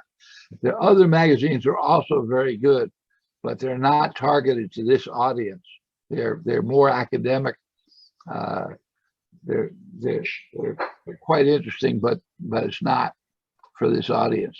The title comes from a poem by Pindar, an ode by Pindar, a Roman poet, who said, "Heroes die when their songs go unsung." And it's been something that somebody has told me a long time ago. I pass on to other people that I talk to. And I say, I don't have a singing voice, but I'm here to help those people who do. So I've got a lot of data, a lot of information, and I'm freely passing it on for people to use who want to sing the songs of our people who did many good things. So that's good work. I got an invitation yesterday to talk. I don't know quite what the system is or how it's going to work out, but to lecture at Mount Holyoke College, good, Massachusetts. And of course, I was a former professor at UMass, so I get involved in that. There is an idiot who was teaching in 2004 at Holyoke. And he wrote books called The Spitting Image, a couple of books basically denying the veterans were spit on at the airport and saying Jane Fonda was a wonderful person. Yeah, and a bunch of other things. He is, a nice guy as a human being. He was a chaplain's assistant in Vietnam, but his brain isn't ours.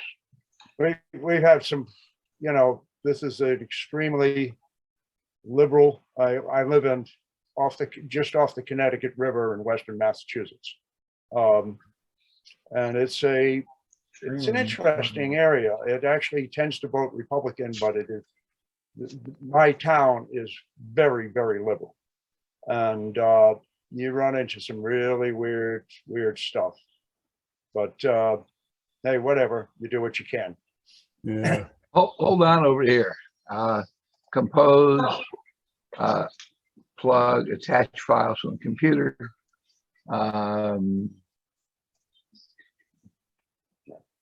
Attach file N, SF magazine, 3FF. Okay, they're attached. Okay. MALEADY.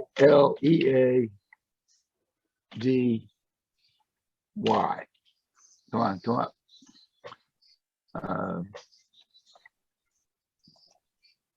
No. I'm going to have to sign out, gentlemen. Well, what I'm going to do is I'm going to just send you all an email with that book in it right now. But I've got to figure out how to get this. I got to put your emails in here. Unsung. And so I'll just give you an unprotected thing here. BAU Traveler 003 at Earthlink. Yes. Okay. MALEA. There you are. P Malidi 0786 at charter.net. Got it. Baldwin. Okay, it's DB Baldwin #2. Hold on. It's in here. DB Baldwin 2 at MSN.com. Correct. Okay. Dovan at MSN.com. Right. Who else is out there? Dan Hensley. HENSLEY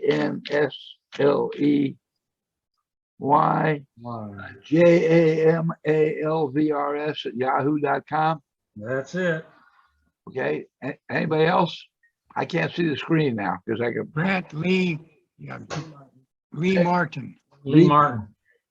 Lee Martin. Grant is Lee Martin. Martin 112 at AOL.com. That's Okay. it. All right. Anybody else? Speaker forever hold your peace. That's the whole crowd. That's the whole crowd. Okay. Sim. Thank you. Thank you. All right. Nice seeing Come you on. all. It's Come gone. on. All right, you take care. Okay. Yeah. Take care. Nice Bye-bye. seeing you all. Thank you. All right, thank you. All right. God bless you guys. All right, thank you. Bye-bye. That's it.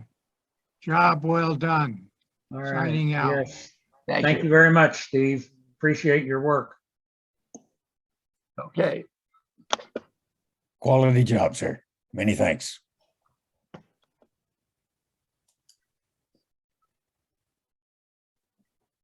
See you next time. See you.